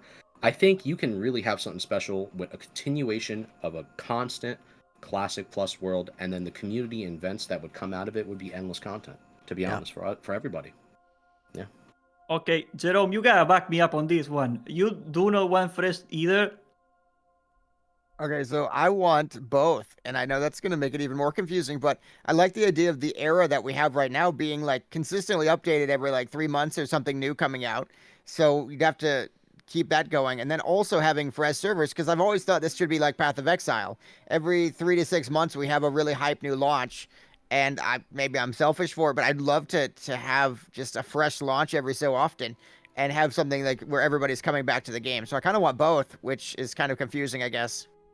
No, I get that. Yeah. That makes Yeah, and sense. I mean- I It agree, makes sense by actually. both, Yeah, there's a way they could like definitely fit that in because you are right. Yeah, fresh is a massive thing for classic players, right? Everyone loves a fresh. So if you did have this like permanent classic plus going, I'm sure there's a way they can incorporate like just launching a new fresh server that like for people who want to just, you know, do that every 12 months or 18 months, whatever they want to do. And then you could transfer to your main server or whatever. Maybe there's some incentive to like make a fresh character, right? Stuff like that. Like, yeah, I actually agree with you on that, Jerome. Like, I think it'd be kind of cool to have both. Yeah. I think And they could that's connect what- together, right? You Yeah. can have the fresh servers then move into the ongoing server eventually, and it's like now you have a reason to keep playing. Yeah. I That's the think that's EverQuest actually- model, yeah. Almost like those think fresh the servers best- are a season built into Classic Plus, right? Like Exactly. that, That's- yeah. That server is like a season. So if you make a fresh character on that server and you play through to the end, you get some rewards on the main server, right? Like outside of that season. And you could transfer your seasonal character over to the main server as well. I think that's pretty cool. Yeah, absolutely. Like, I think the best way they could do it, in my opinion at least, and you guys can like either agree or disagrees, but keep Classic Plus going, and then like every 3 years trigger a class. Well, not every 3 years, but like say every 24 months there's a new fresh season happening, so everybody can just take a break, level their characters. Moment it ends, at any point you can just be like transfer back to the Classic Plus server, and you're out. You're now back in Classic Plus, and if you want to keep playing fresh, that can probably continue into TBC. Wrath of the Lich King for people that want to do that. Then those characters can then transfer to MOP or Legion or whatever the hell is happening at that point, Classic at that point. And that way to everyone's continue- happy. Yeah. And to continue with that, like those continuation of those seasons can be like realms inspired from like, you know, I guess what people call like the flavor of the month, where like these realms are based on, you know, either old ideas or uncut ideas or even ideas that we already had, like, you know, whether through TPC, through Wrath, through Legion, you know, or like poll related things, which I think is a big thing, especially what Hammer said too about like, you know, us voting on things, because I think one of the biggest key things that I really wish Blizzard did more was more polls and more votes, so we are more transparent about things, and then at least we can get more votes for Classic Plus talking about this. I know they did the whole like, you know, survey thing. I saw the interviews as well, which they were amazing. And, you know, just having more discussion is going to get to the key where we want to be. And just like what Jerome was saying, you know, as an old school Diablo player like myself, who's going to be transitioning eventually, you know, with Path of Exile stuff, because I really want to explore that game as well. I like the idea in those games where, you know, you go through the, you know, you have your eternal realm, you have your seasonal realm, and then your seasonal realm breaks into your eternal realm, which is like your endless realm, so to say. So that would be your Classic Plus continuation. Then, you know, on the other side, it would be your seasonal realm of what you would be doing things. So yeah, I just like you guys, I like that idea. Yeah. And I that, like that. Maybe the remix technology could work, play Yeah. a role on that. Possibly. exactly. Remix was fun. I'm not gonna lie. You know, that's a side. I thing, enjoyed but it. I enjoyed Remix. I enjoyed it. What were you gonna say, Hammer? Sorry. I was gonna say, yeah, and again, like why I agree with Jerome and what Tello just said is because kind of going back to I think what I said earlier, that like one of the main parts about Classic was the leveling, right? So if you're at that point of end game forever, that goes away. So you kind of do need fresh every once in a while. Absolutely. That was I'm gonna play advocate, the devil's advocate here, because I realize I am alone in front of the Legion. I'm gonna make my last stand here. I think we need to reset the game every so often, because why is it that it is so hard for people to get into retail nowadays? I think the problem with WoW, after going for so long, and it is a problem that happens with almost every other MMO actually, is that it is a landfill of dead content, and there is unobtainable things. And if you are like a retail people, like how many people in retail play because they like mounts? Like how does it feel to know that like 30% of the mounts in the game you're never gonna be able to get? I think like if we want to keep growing the game, we would need to get to reset and give people like a chance for a fresh start every so often. I think moving the levels and giving people like a gear reset is not enough. That's my main concern with an infinite server. I get what you're saying, but that's the reason we want horizontal progression in Classic Plus, the continuity, because that's when vertical progression happens, people can't catch back up or can't catch that skill back up as easily. But with horizontal progression, there is a skill cap. At a certain point, you cannot get better at the game. Even if you min-max down to the finest, tiniest detail, the new player can log into the game, watch some guides, and just play a bunch, and they can eventually catch up. Whereas in retail, that's much harder because of the vertical progression. But if it's horizontal, as Classic and Classic Plus should be, that wouldn't be there. People would always be able to catch back up. Sure, you might not be able to get some mounts, or you might not be able to get some titles or whatever, but the horizontal progression is what makes it Classic Plus, in my opinion. So that's my counter to your counter to the original point, I guess. There's a lot of counters going on. Counterception. Well, sorry, go ahead, Telo. Oh no, you're good. You're good. I was just saying, yeah.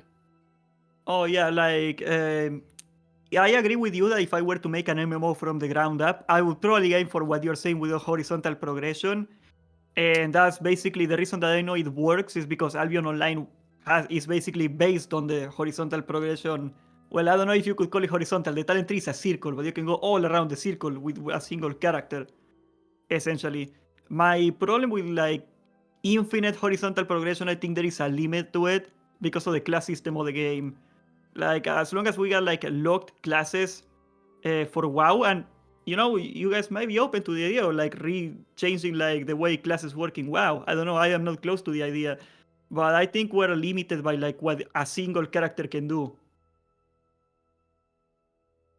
I'm not objective to the idea of like class changes in ways of fantasies we've never seen before. For every single spec, I don't. There was a just to make an example of it, there was a talk in Paladin community about possibly seeing what if Paladins did something different with like dual wielding hammers and they scaled with the Crusader. If there was a different way of playing, like we've never seen like Paladins in Classic or SOD or anything else of older vanilla ever do that. So I'm not opposed to seeing classes take different avenues. I know there was always the troll thing about like Smite Priest, you know what I mean, like with daggers, right? And like a dagger priest play style. But even other things can happen with many other specs. So I'm not opposed to the idea of them experimenting, but once again, it all goes back to being transparent and having polls with the community before they do so. Maybe showing some concept art, maybe showing some footage. And one thing that I like that a lot of other studios do as well, especially something that the Diablo studio, even though I don't play that game anymore, but they have Twitch streams where they constantly have streams talking and showcasing their game. And I would really love to see that from Blizzard, especially if every couple months, if they're gonna, like, let's say in a year from now, figure of speech, give it some change, right? If we get to the point where they're gonna say Classic Plus is coming out, I would love to see some streams and, possible, maybe if we get some inside footage every couple months of them having more and more streams of the community and talking about it, I agree. It's kind of crazy how behind Blizzard is with the rest of MMOs. Like Final Fantasy GP is everywhere all the time. Granted, Agred is a lot of progress in that direction. That man is putting in work in the media thing. But like you look at Albion, they got an official stream every month. And long before that, 2012, we're talking about Dragon's Prophet, they had an official Twitch account. And it was the same deal. They had like a monthly show. Blizzard needs to do way more on that. Sorry, Jerome, go ahead. Bro, I've seen so many development streams of Ashes of Creation. I feel like I made the game at this point. Like I must have seen like 20 hours of it. That's like almost too much. Yeah. It's like, could you just make the game at this point? No, modern game development. Yeah, it's just modern game development. Exactly. And I think modern game development, they should give us a peek behind the curtain, and that lets us have feedback. Like they changed a lot of stuff based on those streams. So. Mm-hmm. I mean, imagine if they did that with, for example, Phase 3, when they were designing incursions. They were showing us what incursions were meant to be, hypothetically, on the once-a-month dev stream. And people could have been like, yo, I love the enthusiasm, I love what you're trying here, but that's too good. Maybe dial it back a bit, and just that little bit of feedback right there could have helped. Or just having like that direct communication line between the players and the developers would be good. But that's also why like that voting system would be so beneficial to a game like Classic Plus. So I definitely agree that the Agron's doing a great job. But they literally made the new WoW Classic Twitter account because people like the Classic player base are rabid dogs and personal attacking aggro on the Classic dev team. Yeah, he doesn't So- deserve that. He doesn't That's deserve messed that up. whatsoever. Yeah, I don't agree with that, and like I don't care who you are at the end of the day.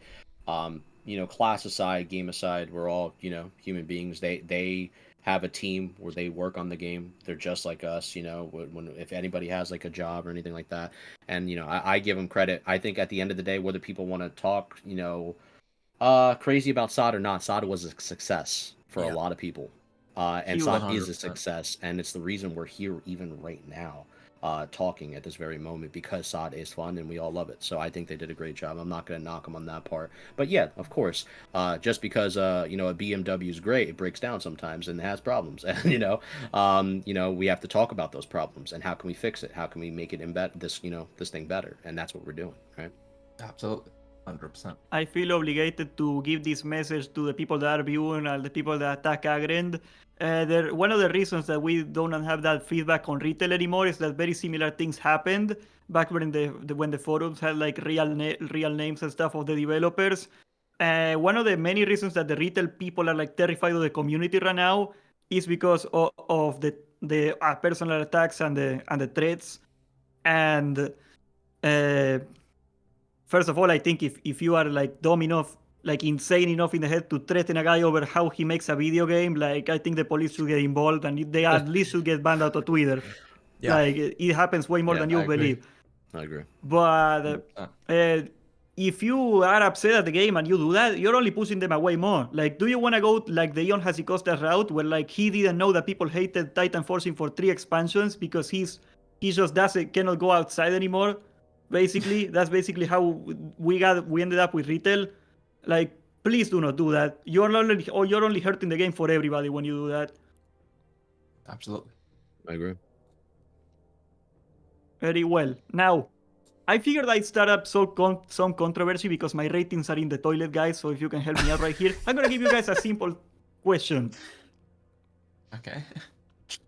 Should the Alliance have shamans and should the Horde have paladins?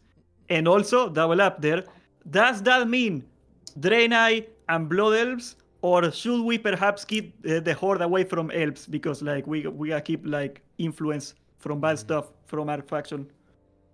Absolutely not. I think a lot of my identity is based around the Horde being better than Alliance. So, like, I just love that we're about to rank to 14 and we have Ellie Shamans and they're just going to one-shot it. I'm going to have like 7 Ellie Shamans in my Warsong team. Like, that keeps me going, bro. Like, that's why I wake up every morning, is thinking about those 7 Ellie Shamans. I'm going to have like a friend list of 100 Ellie Shamans and I'm only going to invite them. It's going to be so sick. And the Alliance are going to just get farmed every game. So I'm really excited about that. And I love that Horde do like 300 more damage on their classes than Alliance. It's amazing. I love, that the Alliance can never actually parse or keep up with us. It's fantastic. And they might have a better healer than us, but they just nerfed the Holy Paladins like into the ground. So I'm feeling really good over here, honestly. I cannot argue with that one. It's airtight, guys. I don't know about you. Yeah. Telo, you're Alliance. How do you feel? Yeah, I'm kind of the odd man out here, right? I get it. They're trying to pack my ass up. That's what's going Hammer on. Place Alliance. I'm an Alliance, Andy. Hammer, help! We're getting jumped out here. But listen, he's actually right. I mean, he's not wrong, and this is where, like, you know, I joke about it. You know, like at the end of the day, you know, I know the potential of where paladins go down the line. Come next time, there's gonna be people really hating paladins, like to a degree where people are going to be extremely annoyed if things follow classic, right? If they follow vanilla down the line, especially in terms of PvP, or, you know, BGs, etc. And especially how things are with these runes. And if we're getting more runes, who the heck really knows what's going on in the next couple phases? We don't know what's under the curtain, but things might happen by surprise. But overall, though, no, I don't think Horde should get paladins. I don't think we should get shamans. I like the fact that there is weaknesses in the game. I like that class has, you know, counters, and, you know, I'm not, you know, oblivious. A shaman is 100% a counter to a paladin. It's a long fight, and it's almost like you're going like 12 rounds with Muhammad Ali, and it's never ending, you know? And it's most of the time us losing. But at the end of the day, I can, you know, respect the fact that, like, I like the classic exclusivity, so to say. It makes it special for the Horde and the Ally. And, you know, much love to all the shamans out there. I know my last video, I got a lot of hate because people thought I was coming at shamans, but really I was just saying I would love to see more support for shamans with two-handed hands and tanking to see those specs shine in other areas, and rather than just like the buffs that they did get, which I thought was a little wild.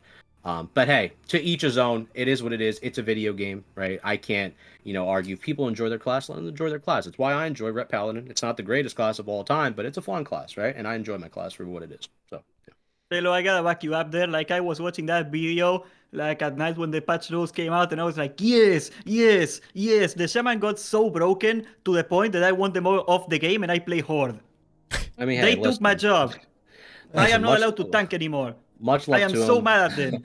At this point, man, listen, if they want to be Supermen, give them the S on the chest and let them do the rest. That's how I feel. What about instead of taking Laser down the vision. shamans, though, we buff the prot warriors? That way you got your job back. Oh yeah, That- I would love to that- do 3 times the damage. I'm sure the community is gonna be very happy about that. That's true too. I mean, what side? There's so many things changing, but I'll let Hammer take the floor from here. Yeah, for me, The other I alliance. am an Alliance Andy Tello, so my Thank you, brother. the way that I solved my issue this phase was I started on Alliance with all my buddies in my guild, and leveled my Night Elf Rogue to 60, did my entire 0.5 quest line, raided Molten Core the first week, and then I logged off and leveled an Undead Rogue to 60, did the exact same thing, the whole 0.5 quest line, and I gotta say that it is like a night and day difference right now for me. With Oh yeah.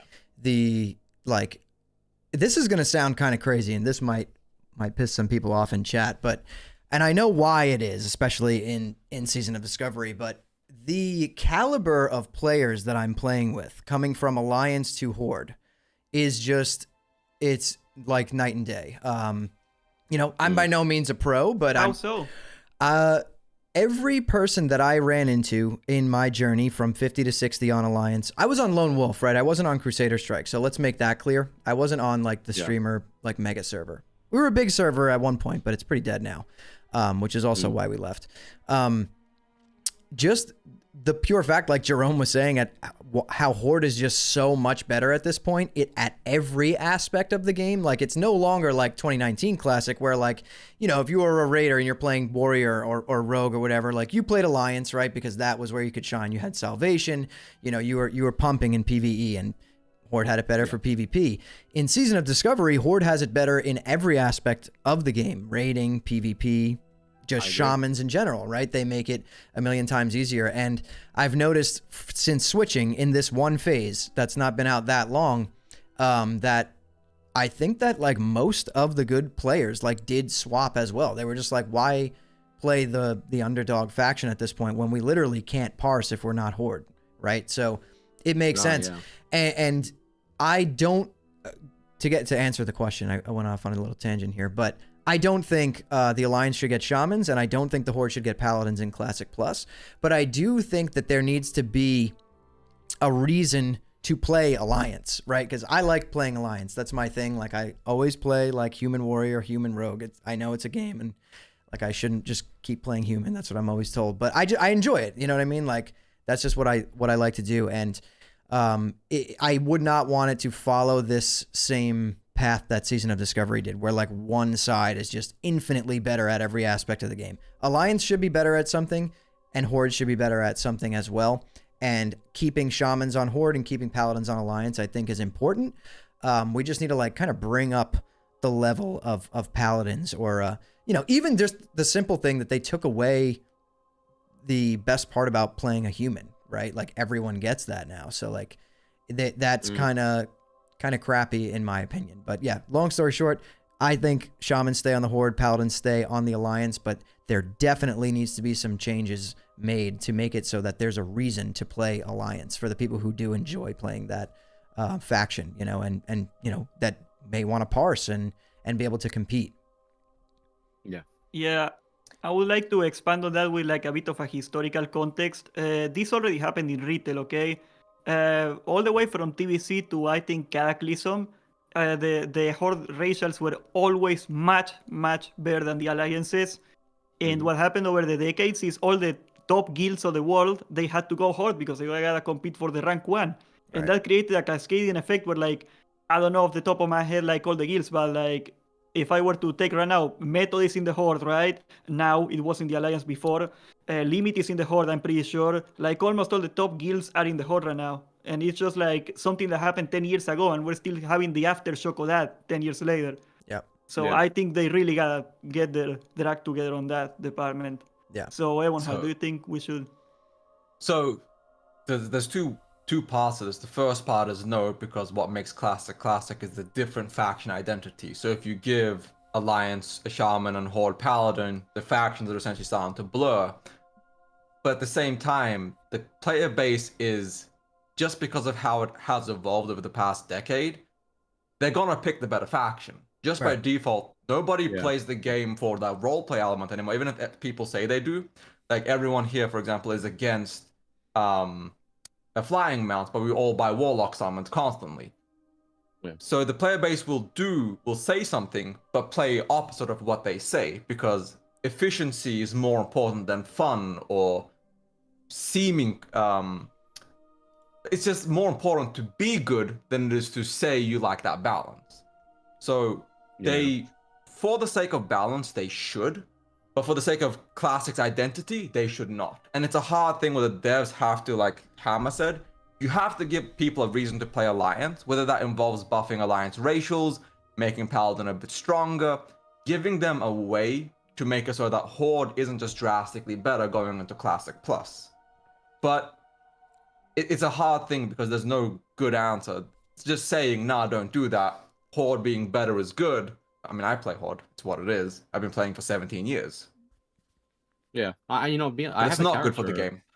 I have a character in Horde too, and when I was playing in Phase 3 with my buddies, I was actually playing with Sky from the Comeback Kids, and we were playing with his guild, and it was fun, while the time I was there, and I still am considering, I have a Horde on Crusader Strike that I'm still considering possibly leveling up an Undead Warlock. But I had a blast over there, and I noticed the differences too on how, like, Hammer was saying, like, it is true, I'm not gonna lie, it is night and day how much there are, in my opinion, better players over there in the Horde.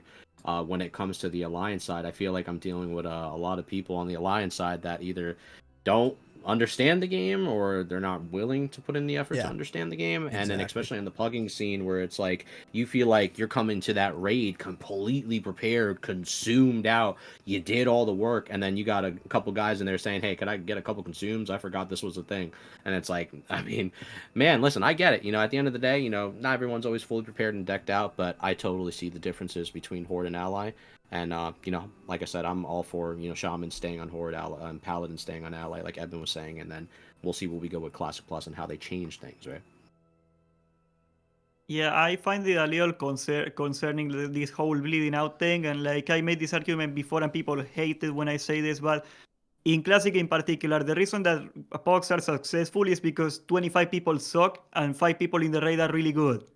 And when you start like systematically piecing off like all the tryhards out of your faction, like it's happening with the Alliance who cannot parse, the success rate of the POCs is gonna go to hell. Just because, not even because the balance is like that off, okay? Let's assume that it's only 5%. I don't know the number, it's probably more at this point. But over time, if you keep bleeding out the hardcore players from the Alliance, it's gonna get worse and worse and worse. And since the success ratio of every POC goes down, the kinda hardcore players are also gonna wanna quit because they don't wanna have a hard time. And like over time, it's only gonna like snowball into like something awful. Yeah, no, absolutely. Yeah. I mean, like, it's not that big a difference, but player perception is more important than facts. Like, even if Alliance is doing like 3% worse, if the top players need that 3% advantage to be better, when all the top players change over, eventually the middle tier player changes over, and that leaves you with just bottom of the barrel players. And that's what happened in Yes. retail. So Yep. Yes, 100%. Like, Get your act together. I guess I would say just like real quick too, like, at the end of the day, the game's not all about, as much as like, we love to parse and we love to do big damage, see big numbers go boom. I love that. Don't get me wrong. But obviously, when Classic Plus does come around, I do want more of expansion of the game of Azeroth itself to feel like we are within Azeroth, and it actually feels like it is something that's not only related to the end game rating. And yes, if they change stuff with Alliance and Horde values with certain specs and classes, I think that would be really great. And how we continue to discuss these things. But as far as building the world and making us feel like I want to stay logged on to this game, besides just doing my raid logs each week, trying to push and parse and sweat nonstop, buying every single consumable, getting every single thing from each part of the world to be optimal, right? I just want to play the game at the end of the day and have fun. That's where I come from. Even though obviously on the ally side things are rough, right? But I just want to have fun, and if I can continue doing that, that's what I want to do. Yeah, I want to add something to what you just said, Tello. Can I insert a question here, San? Is that cool? For sure. Go ahead. So we gotta fill up time, don't we? For what, going off of what Tello was just saying, right? And I have had this conversation with some of my buddies internally for a while now, right? And I'm someone who I love to parse, right? If it's in the game, if there is something to track my performance, I am always going to try and do the best that I possibly can, even if it means I'm not having fun. And that's how I've been with any game I've ever played in my entire life, okay? Sure. Now, my question to all of you guys is, what if in Classic Plus we did not have logging, right? And there was no competitive scene in the end game, right? The competition was within your personal raid, right? If you want to make a competition out of the DPS meter, the healing meter, whatever it was, right? Basically going back to how most people played back in 2005 era, right? How do you feel about that? Do you feel like that would make people enjoy the game more, right? People would play what they want to play, whether it's the best or not. You wouldn't know, because let's say Shadow Priests were absolutely terrible, but in your raid you pumped and you were a top 5 DPS as a Shadow Priest, you'd feel real good. You would have no clue where you stand compared to other classes, right? You're going off of just your raid. How do you guys feel about that? I feel like, and I'm someone who loves to parse, if that wasn't an aspect of the game, people would have more fun. And I know people would be against taking out logs, but there's this part of me that's like, man, if you force people to play how they played back when WoW first came out, I think people would have more fun. I 100% agree with you.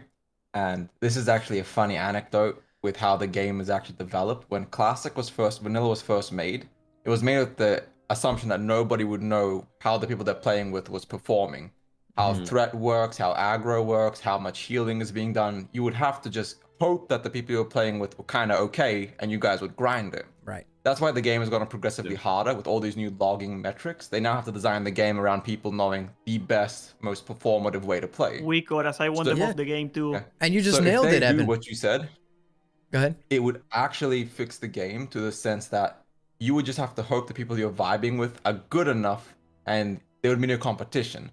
But if they left DPS logs in, like how much damage you do or healing you do, people just make a website, so they would have to remove any add-on that tracks damage, healing, threat, any kind of APIs that let you track anything. And as frustrating as that would be for a lot of people, I personally think that would make the game funner, because you would just have to pray to God that your feral druid or your healer is actually a half decent human being. Yeah. And it would be funner. Dude, yeah. And like what you just said, imagine not being able to see a threat meter, right? You just have to go off of what you feel is happening.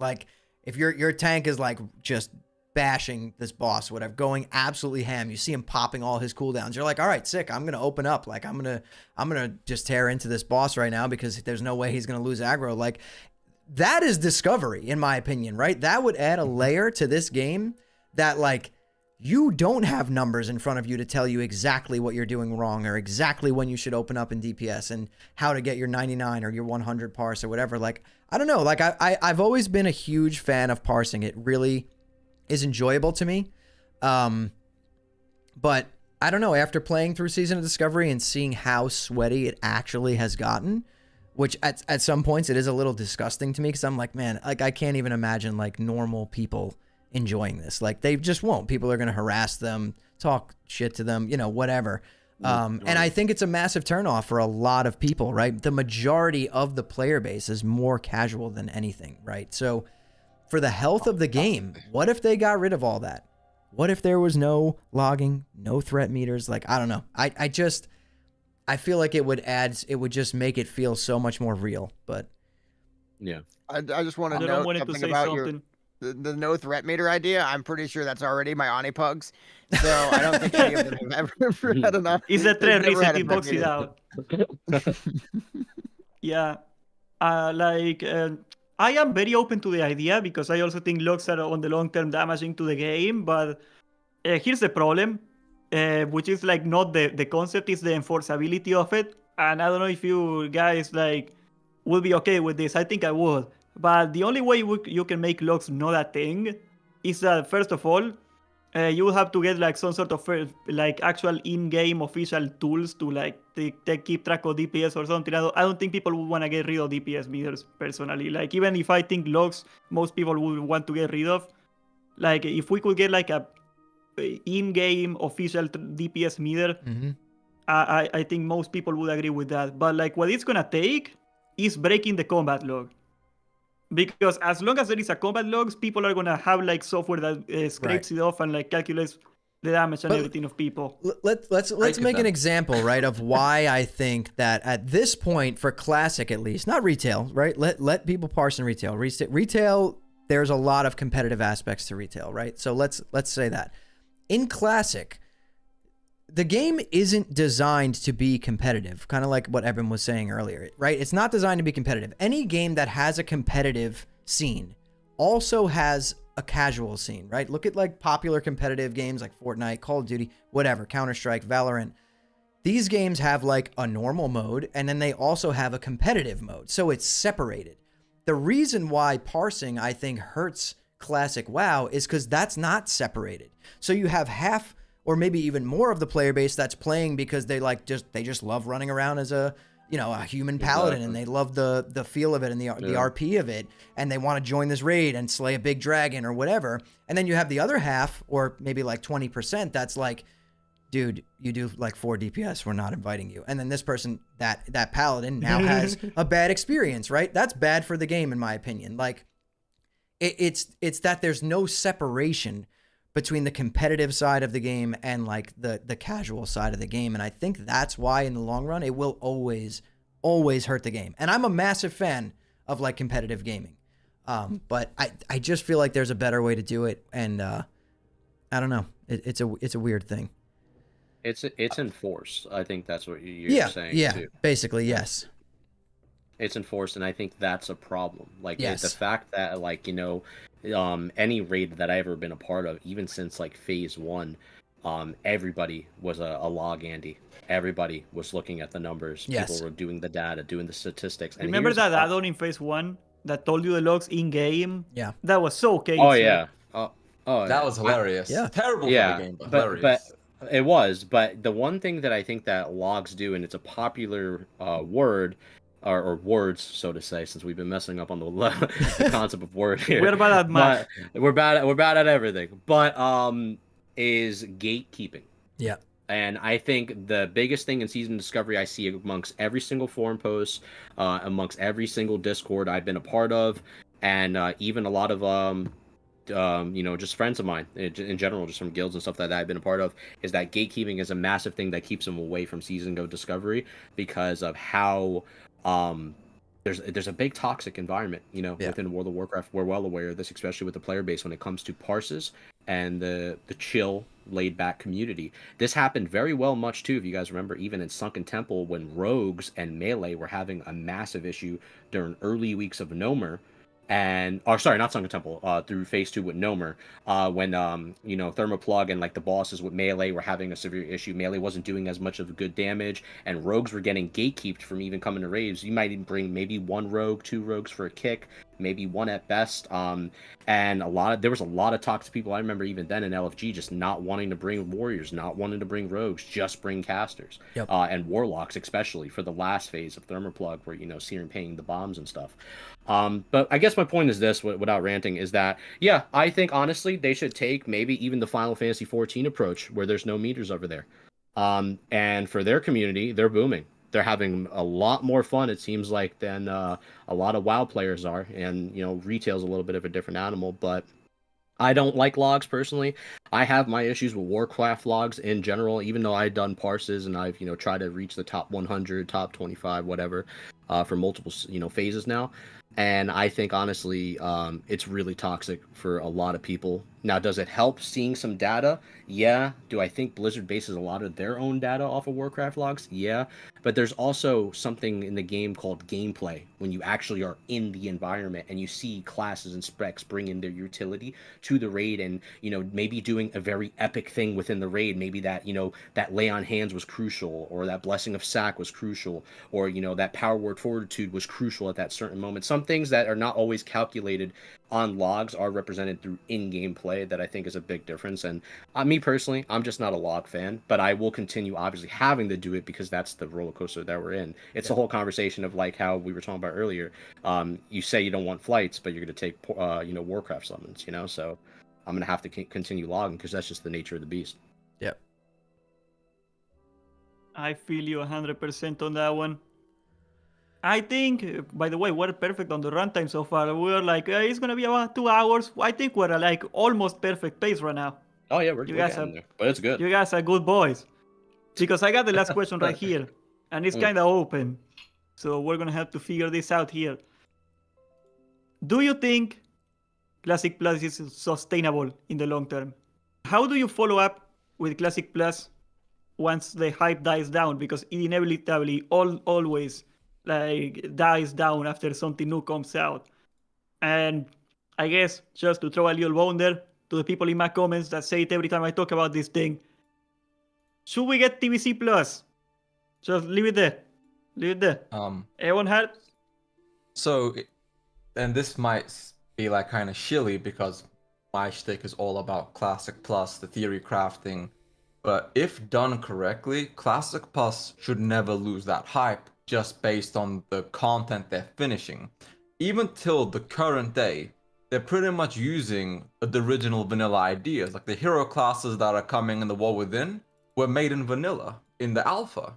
Like all the Mountain Titan and all those hero specs, they're all from the alpha of vanilla. Through the entirety of retail's lifetime, they've just been borrowing the shit they wrote 22 years ago, 24 years ago, and been finishing it off. So we have access to all those original ideas. Like I literally have a 57-page Google document with all the vanilla ideas, Metzin's logs, the original maps, all the original ideas, the dungeons and things. There's no reason Classic Plus's hype should ever die. If it dies, it's because the dev team failed, and I'm not trying to put that pressure on the dev team, but there's so much left to do that it should take at least a decade before you finally start running out of quotation marks things to do. No. And you're trying to tell me that the retail team hasn't had an original idea in decades. Well, I think we can find common ground there. I don't want to say that, but to a degree, yeah.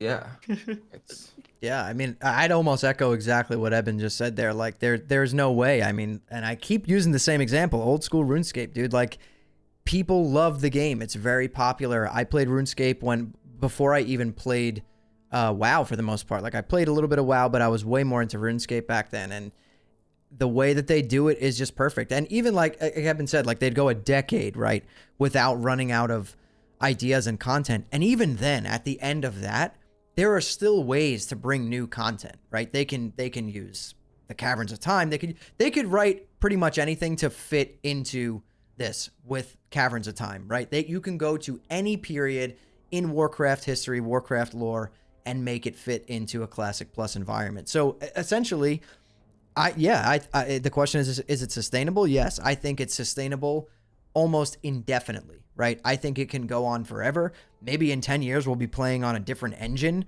you know what I mean? Where the game even looks crazier, right? Like that's another thing that, we haven't really talked about. We can maybe get into that after this question is engine-wise, do we want to see like an Unreal Engine 5, Classic Plus, or you're gonna get in trouble? I'm just saying, like, these things are all possible in the future, right? Like, I don't think that it ever needs to end. 100%. No, yeah, I agree. I don't think. I think like the boys are saying too, like Classic, Plus, and a lot of unused content and assets that have been long, just put on the bench for so much time now. There's so much endless things that they can do with Classic Plus to keep this train going, and keeping the hype alive and keeping people engaged with new ideas that are fun for the world, the classes, things to do, keep people staying logged in and having a fun time and growing relationships and even bonds with certain people. And I just think that's like the best thing about World of Warcraft. It's a reason why, for example, a lot of players, just video game players alone, like separate from even WoW, go back to older games, because older games are from our childhoods, and we love these older games and the way they continue from multitude of genres, from fighting games to shooting games to role-playing games, etc., story-based games, and why these continuation of older games are still a popular thing. And it's why WoW is still, in my opinion, regardless of what anybody says, it's still one of the best MMOs to play, because people are so engaged with that world and all the memories that we had. So I really think that Classic Plus, it shouldn't be a thing where like it's a cutoff point, but more of where are we going to be going. Jerome, would Yeah, you like to add to I that? think so. Classic Plus could be really a hub too. RuneScape has Deadman mode, for example, where it's every couple months they have huge PvP tournaments, and it's like you could do all sorts of things off of Classic Plus. It's just like Classic Plus is like the middle of it all, and then you have all like the Mists of Pandaria remix style stuff all around it. So it's just, I think it should go on forever, pretty much. And just like OSRS, like you can always have new things coming out, new professions, new raids, but you could also have stuff in the middle of the game, right? You could have level 30 new content, maybe all sorts of. It really never would have to end, I don't think, honestly. I Yeah, think that's absolutely. pretty much it. I think I think ever since Season of Discovery proved that it was a success, at least from Blizzard's point of view, I think there is no going back. I think re-releasing all expansions is like a waste of time at this point. Yeah. Like Agreed. I also think they should Mhm. commit to this 100%. Yeah, no, like Classic Plus is just so much to do. Like Hammer said, and even like one of my recent videos, I made like 10 examples of Caverns of Time. They can go back to the Second War, the Troll Wars, the War of the Shifting Sands, the Siege of Stormwind. Like they can literally instance off any part of the world and just make it a dungeon, like Demonfall Canyons. Imagine they instance off Stormwind and you're doing the Knoll Wars where Hogger's grandfather was sieging Stormwind, and there was just giant Knoll Wars. That You would can be do sick. anything you want. And there's no reason they should ever run out of ideas to do. Like Caverns of Time is literally a gotcha moment of, oh shit, we need to fill in the next 6 months. Let's make a random raid about some random history event, and then we can work on another part of the world later on. Yep. So if they, like Yeah. I said, if Classic Plus runs out of content, it's because of the devs. And like with Agron's team, what the dev team has been doing so far, I have complete faith that we got at least 10 to 15 years of content. I just wanted to note, I've read the books. I do not remember the Troll War or any sort of Hogger related content in any of the books, but maybe they came later. It's the Knoll Wars, just some in-game stuff. It's not actually Hogwarts grandfather. I say that for the funniness, but the Knoll Wars did, my like, God. the Knolls rose up, the humans were like, stop it. The Knolls were like, my land, Alwyn belongs to us, and humans like, not anymore, brother, peace. Bro, And we're then the fighting Knolls, Hogger's granddad. I love this idea. Dude, well, that would be sick. I don't know if it was his granddad. It was funny. For the sake of comedy and clickability, Hogwarts Yeah. granddad. Yeah, and someone had a really yeah, good then idea. we fight Gul'dan Sanko, and Ragnar's cousin. Yeah, I feel you. I was gonna say, I got a sick comment, like some maybe alliance specific content and horde specific content, right? To kind of Yeah. keep that exclusivity going. Like that's a really good idea. That's cool. Like from the BFA, when you were doing the Siege at the Zara Law raid, you had the Alliance version and the Horde version. And they could do the same thing if they did a hypothetical Siege of Stormwind back during the First War, where the Orcs they razed Stormwind to the ground. You could, from the Alliance, you have to fight and stop Orgrim, like the Horde. And then from the Horde's perspective, you have to siege Stormwind. So 6 bosses or 10 bosses, defeating the Alliance defenders and defeating the Horde attackers. There's, like I said, there's infinite ways, and that's a solid idea, Hammer. I hope they do that. That'd be really sick. Yeah. Yeah, someone just said that. I thought it was a sick idea in my chat. That would be cool, like seeing more class-related quests to iconic moments through characters through World of Warcraft that are based around the class you play, warrior, druid, priest, shaman, whatever, any single class. I would love that, honestly. Even as a paladin, just going through like Scholomance and seeing, stuff with Arthas, going through Scholomance and, having like actually be in that exact moment when he was like storming through there, and like, I don't know, having some type of interesting quest line, maybe something tied with the Caverns of Time, etc. I would love to see more stuff like that in Classic. Plus, just really cool class quest things that are, mind blowing and entertaining more than anything. Yeah, I think that the replayability aspect of having exclusive content in two factions, like there is a lot of people that play both factions. I think that will spice it up a little bit. Yeah. I'm not opposed to the idea. Like my only fear from it is because I saw it in Rato de Lich King in ICC. If you're gonna do that, please don't make it a reskin of the other one, okay? Just do not change the name of the NPC and make it an orc instead of a human. Like make actual purpose-built content. That's my only That That was my idea. fear Dude. from You it. just make the skin different. Yeah. Yeah, that's Change how the they'd have name. to It's do it. easier. It's And I think easier. I said Scholomance, but I meant to say Strat with Arthas, by the way. So correction on that. I just thought of a Yeah. sick idea. So each faction gets different drops, like different like skinned items and stuff. So it's kind of like TOC, I guess, where it's like it might be extra work, but Yeah. I think But it's if there's cool, no yeah. definitive end date, take all the time you need, right? Like I think that's the benefit of having a permanent server is that like there's 100%. nothing here needs to be rushed. Yeah. And You got the time, you got the assets. Yeah. Do your thing. Absolutely. And even if they do, for some reason, struggle to get content out, they can literally just be like, well, it's been 4 years since you've done Molten Core, so this is an alternate timeline. This is not Molten Core. This is the Water Core, and you're not fighting Ragnaros, you're fighting like Duke Hydraxis. So they can And I just have- reskin the same raid. The table storm. Flavor I it. have the sickest idea for the last boss. It can be like a giant ball of water, and it's just Oh sort of my like god, vanilla. stop. Oh God, no. I'm still upset about it, Jerome. Oh, That's too God. touchy. The meatball parmesan. Like there's so much they can do. Yeah, no, Nobody absolutely. wanted to That- say in the meeting that it was stupid. I don't know. Like they had to know it Nah. was stupid. They were Yeah, being but I think it was funny. It was at the end of the day. Fun. interesting. It was fun. It was a good Honestly, time. it is what it is. It wasn't Our perfect. guild thing, but wipes to that boss every week. By the way, we've never killed it with world buffs. the one thing I will say though, to continue what Hammer was saying about the Unreal possible update, if they were ever to go down that route, because I know you guys probably seen trailers with like Azeroth through the Unreal 5 engine, or a higher quality update of what would Orgrimmar look like, what would Stormwind look like. Now I know that takes away a little bit of the charm of the classic art style.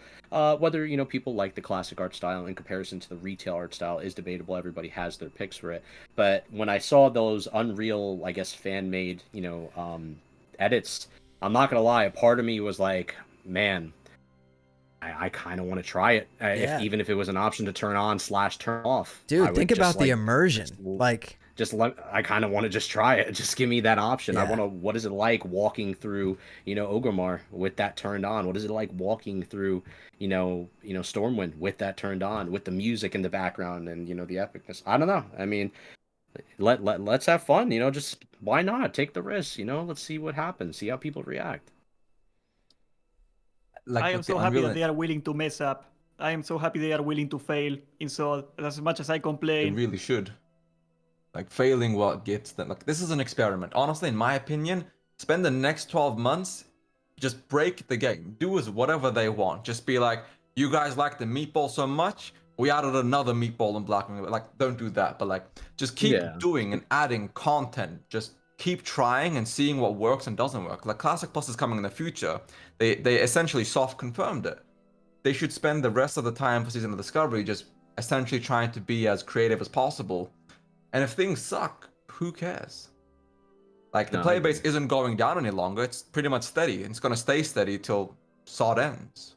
Number wise, I think it's at a good spot right now. Believe it or not, I was actually shocked when I was It's looking growing. at it was actually at a good spot, and I'm kind of happy right now. Where at the end of the day, we players and people whatever want to talk about if WoW is like in a bad state or it's dying, or people like to doom over it. But at the end of the day, man, like WoW can never be in a better spot than it is now. You have Season of Discovery. People are playing Kata. People are finishing up Mop Remix as we speak. People are doing the War Within.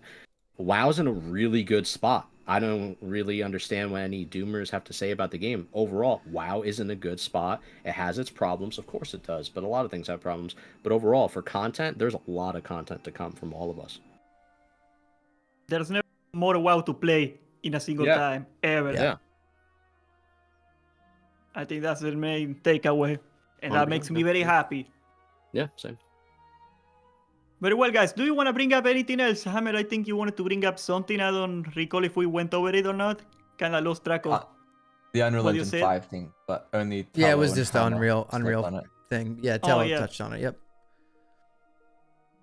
Well, Yeah, I just wanted to note my computer's currently on fire, just like having OBS open, so I'm not sure about the Unreal idea.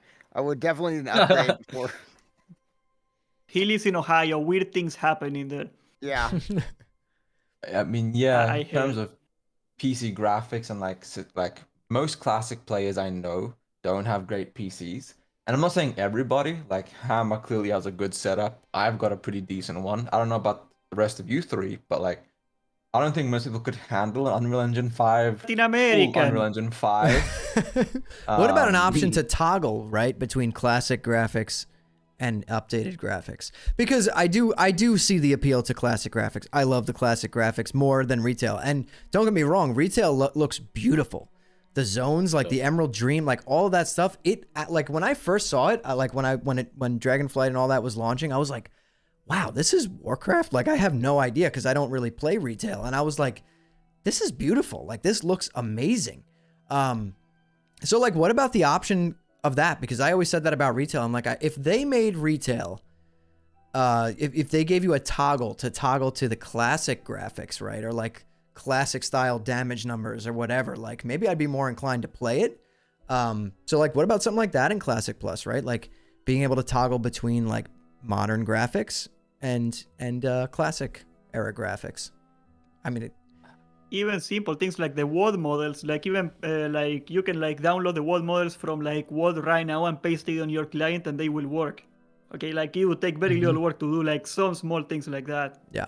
I think that would work. I think it's better giving the people the option Yeah. to not give them the option. Absolutely. Because if you Yeah. don't give them the option, you're just limiting the possibilities of what people might actually enjoy. And that experience for them might be like, wow, this game looks gorgeous. I'm going to continue playing it. Or, wow, this game remembers of my childhood and how I played when I, was waiting at that GameStop for, a physical copy of, World of Warcraft, loading it up for the very first time. And I'm in, the forest, or I'm in, starting off in, over there on the Orgrimmar side, etc. I'm just saying, like, I just give people the option. That's Yeah. all I'm getting at.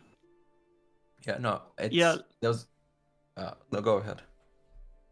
No, I was just gonna say that like I see no harm in giving the option. Of course, if it was like you only get new graphics or you only get all graphics, I would go for all graphics if they put a gun to my head or whatever. But I see no harm in giving them the option. The assets there's are no already change. made. Yeah, absolutely. There's a private server whose name I won't say because it's a Mm. private server, but they added an Unreal Engine 5 toggle where they just turned on shaders and like lighting, and just those two things alone, ray tracing and I forget the shader's name, but the shading thing, and it Yeah. ups the graphics a lot, but it's still classics graphics. And rather than rebuild like the retail level of graphics, if they just did that, just up tune the classic graphics, but gave you the option to go back and forth, because you can do that in this private server. Mm-hmm. I think that'd be perfect. Yeah. Like exactly what you guys Yeah. are saying, because There's so many areas, by the way, which we're all well aware of, that are very like, wow, like I love going through this specific area. Like this zone, I like this zone. Like for me personally, it's always been Duskwood. Like I am a massive fan of that area. I've always enjoyed like the very gloomy, spooky vibe that I got from there, ever playing just through questing through there. So like I could just imagine the enhanced vision of so many different areas with that option, But it's just, it is what it is. If they did it, I would love it. If not, I guess I don't mind. I agree. Yeah. Very well, guys. Is there anything else you wanna drop by here? I kind of ran out of questions. Maybe I should have Yeah, made more. think I'm good. Maybe gotta make a follow-up sometime. I'm down for another episode. Yeah. I mean, hey boys, listen, I'll tell you this. This is like the first time having, meeting with all you guys, and I think this is great. I think this is healthy for the community, healthy for World of Warcraft, and honestly, I'm more than happy to speak with any of you guys and doing this, on a concurrent thing or whenever you boys are available. I mean, honestly, much love to you. I appreciate you inviting me, Sanmedina, and being with you guys, having the opportunity to have a platform and speak my mind along with your guys' thoughts as well. Yeah, this has been awesome, guys. Thank you. It's been great getting to meet everybody and talk to everybody. Like, really cool. Thank you for setting this up. This was cool. I'd be down once a month, more often, less often, whatever you guys are able to. The council. Yeah, for sure, absolutely, 100%. Dude, we should be the once a Yeah. month Classic Plus Council, the Roundtable. I would. You We guys have don't so know much is that- power. Medina's been trying to set this up just for druids for like years, but he could never find a resto druid, so he could never do the podcast. I can't. Nobody streams Resto Druid, I swear. I wanted to make a roundtable for druids for a year. It's That's insane, so dude. funny. So That he had is to so settle funny. for us. We don't play druids, but well, some of us do. Well, I 70 sure years do of hope that I want to have more conversations like this. I think having a conversation now that it's early on in development is a huge deal. Who knows? Maybe the developers are gonna be paying attention to what people are saying here, and perhaps I would like to get even more people down. I am always to talk to anybody. I will talk to anybody that will listen to me. God bless them.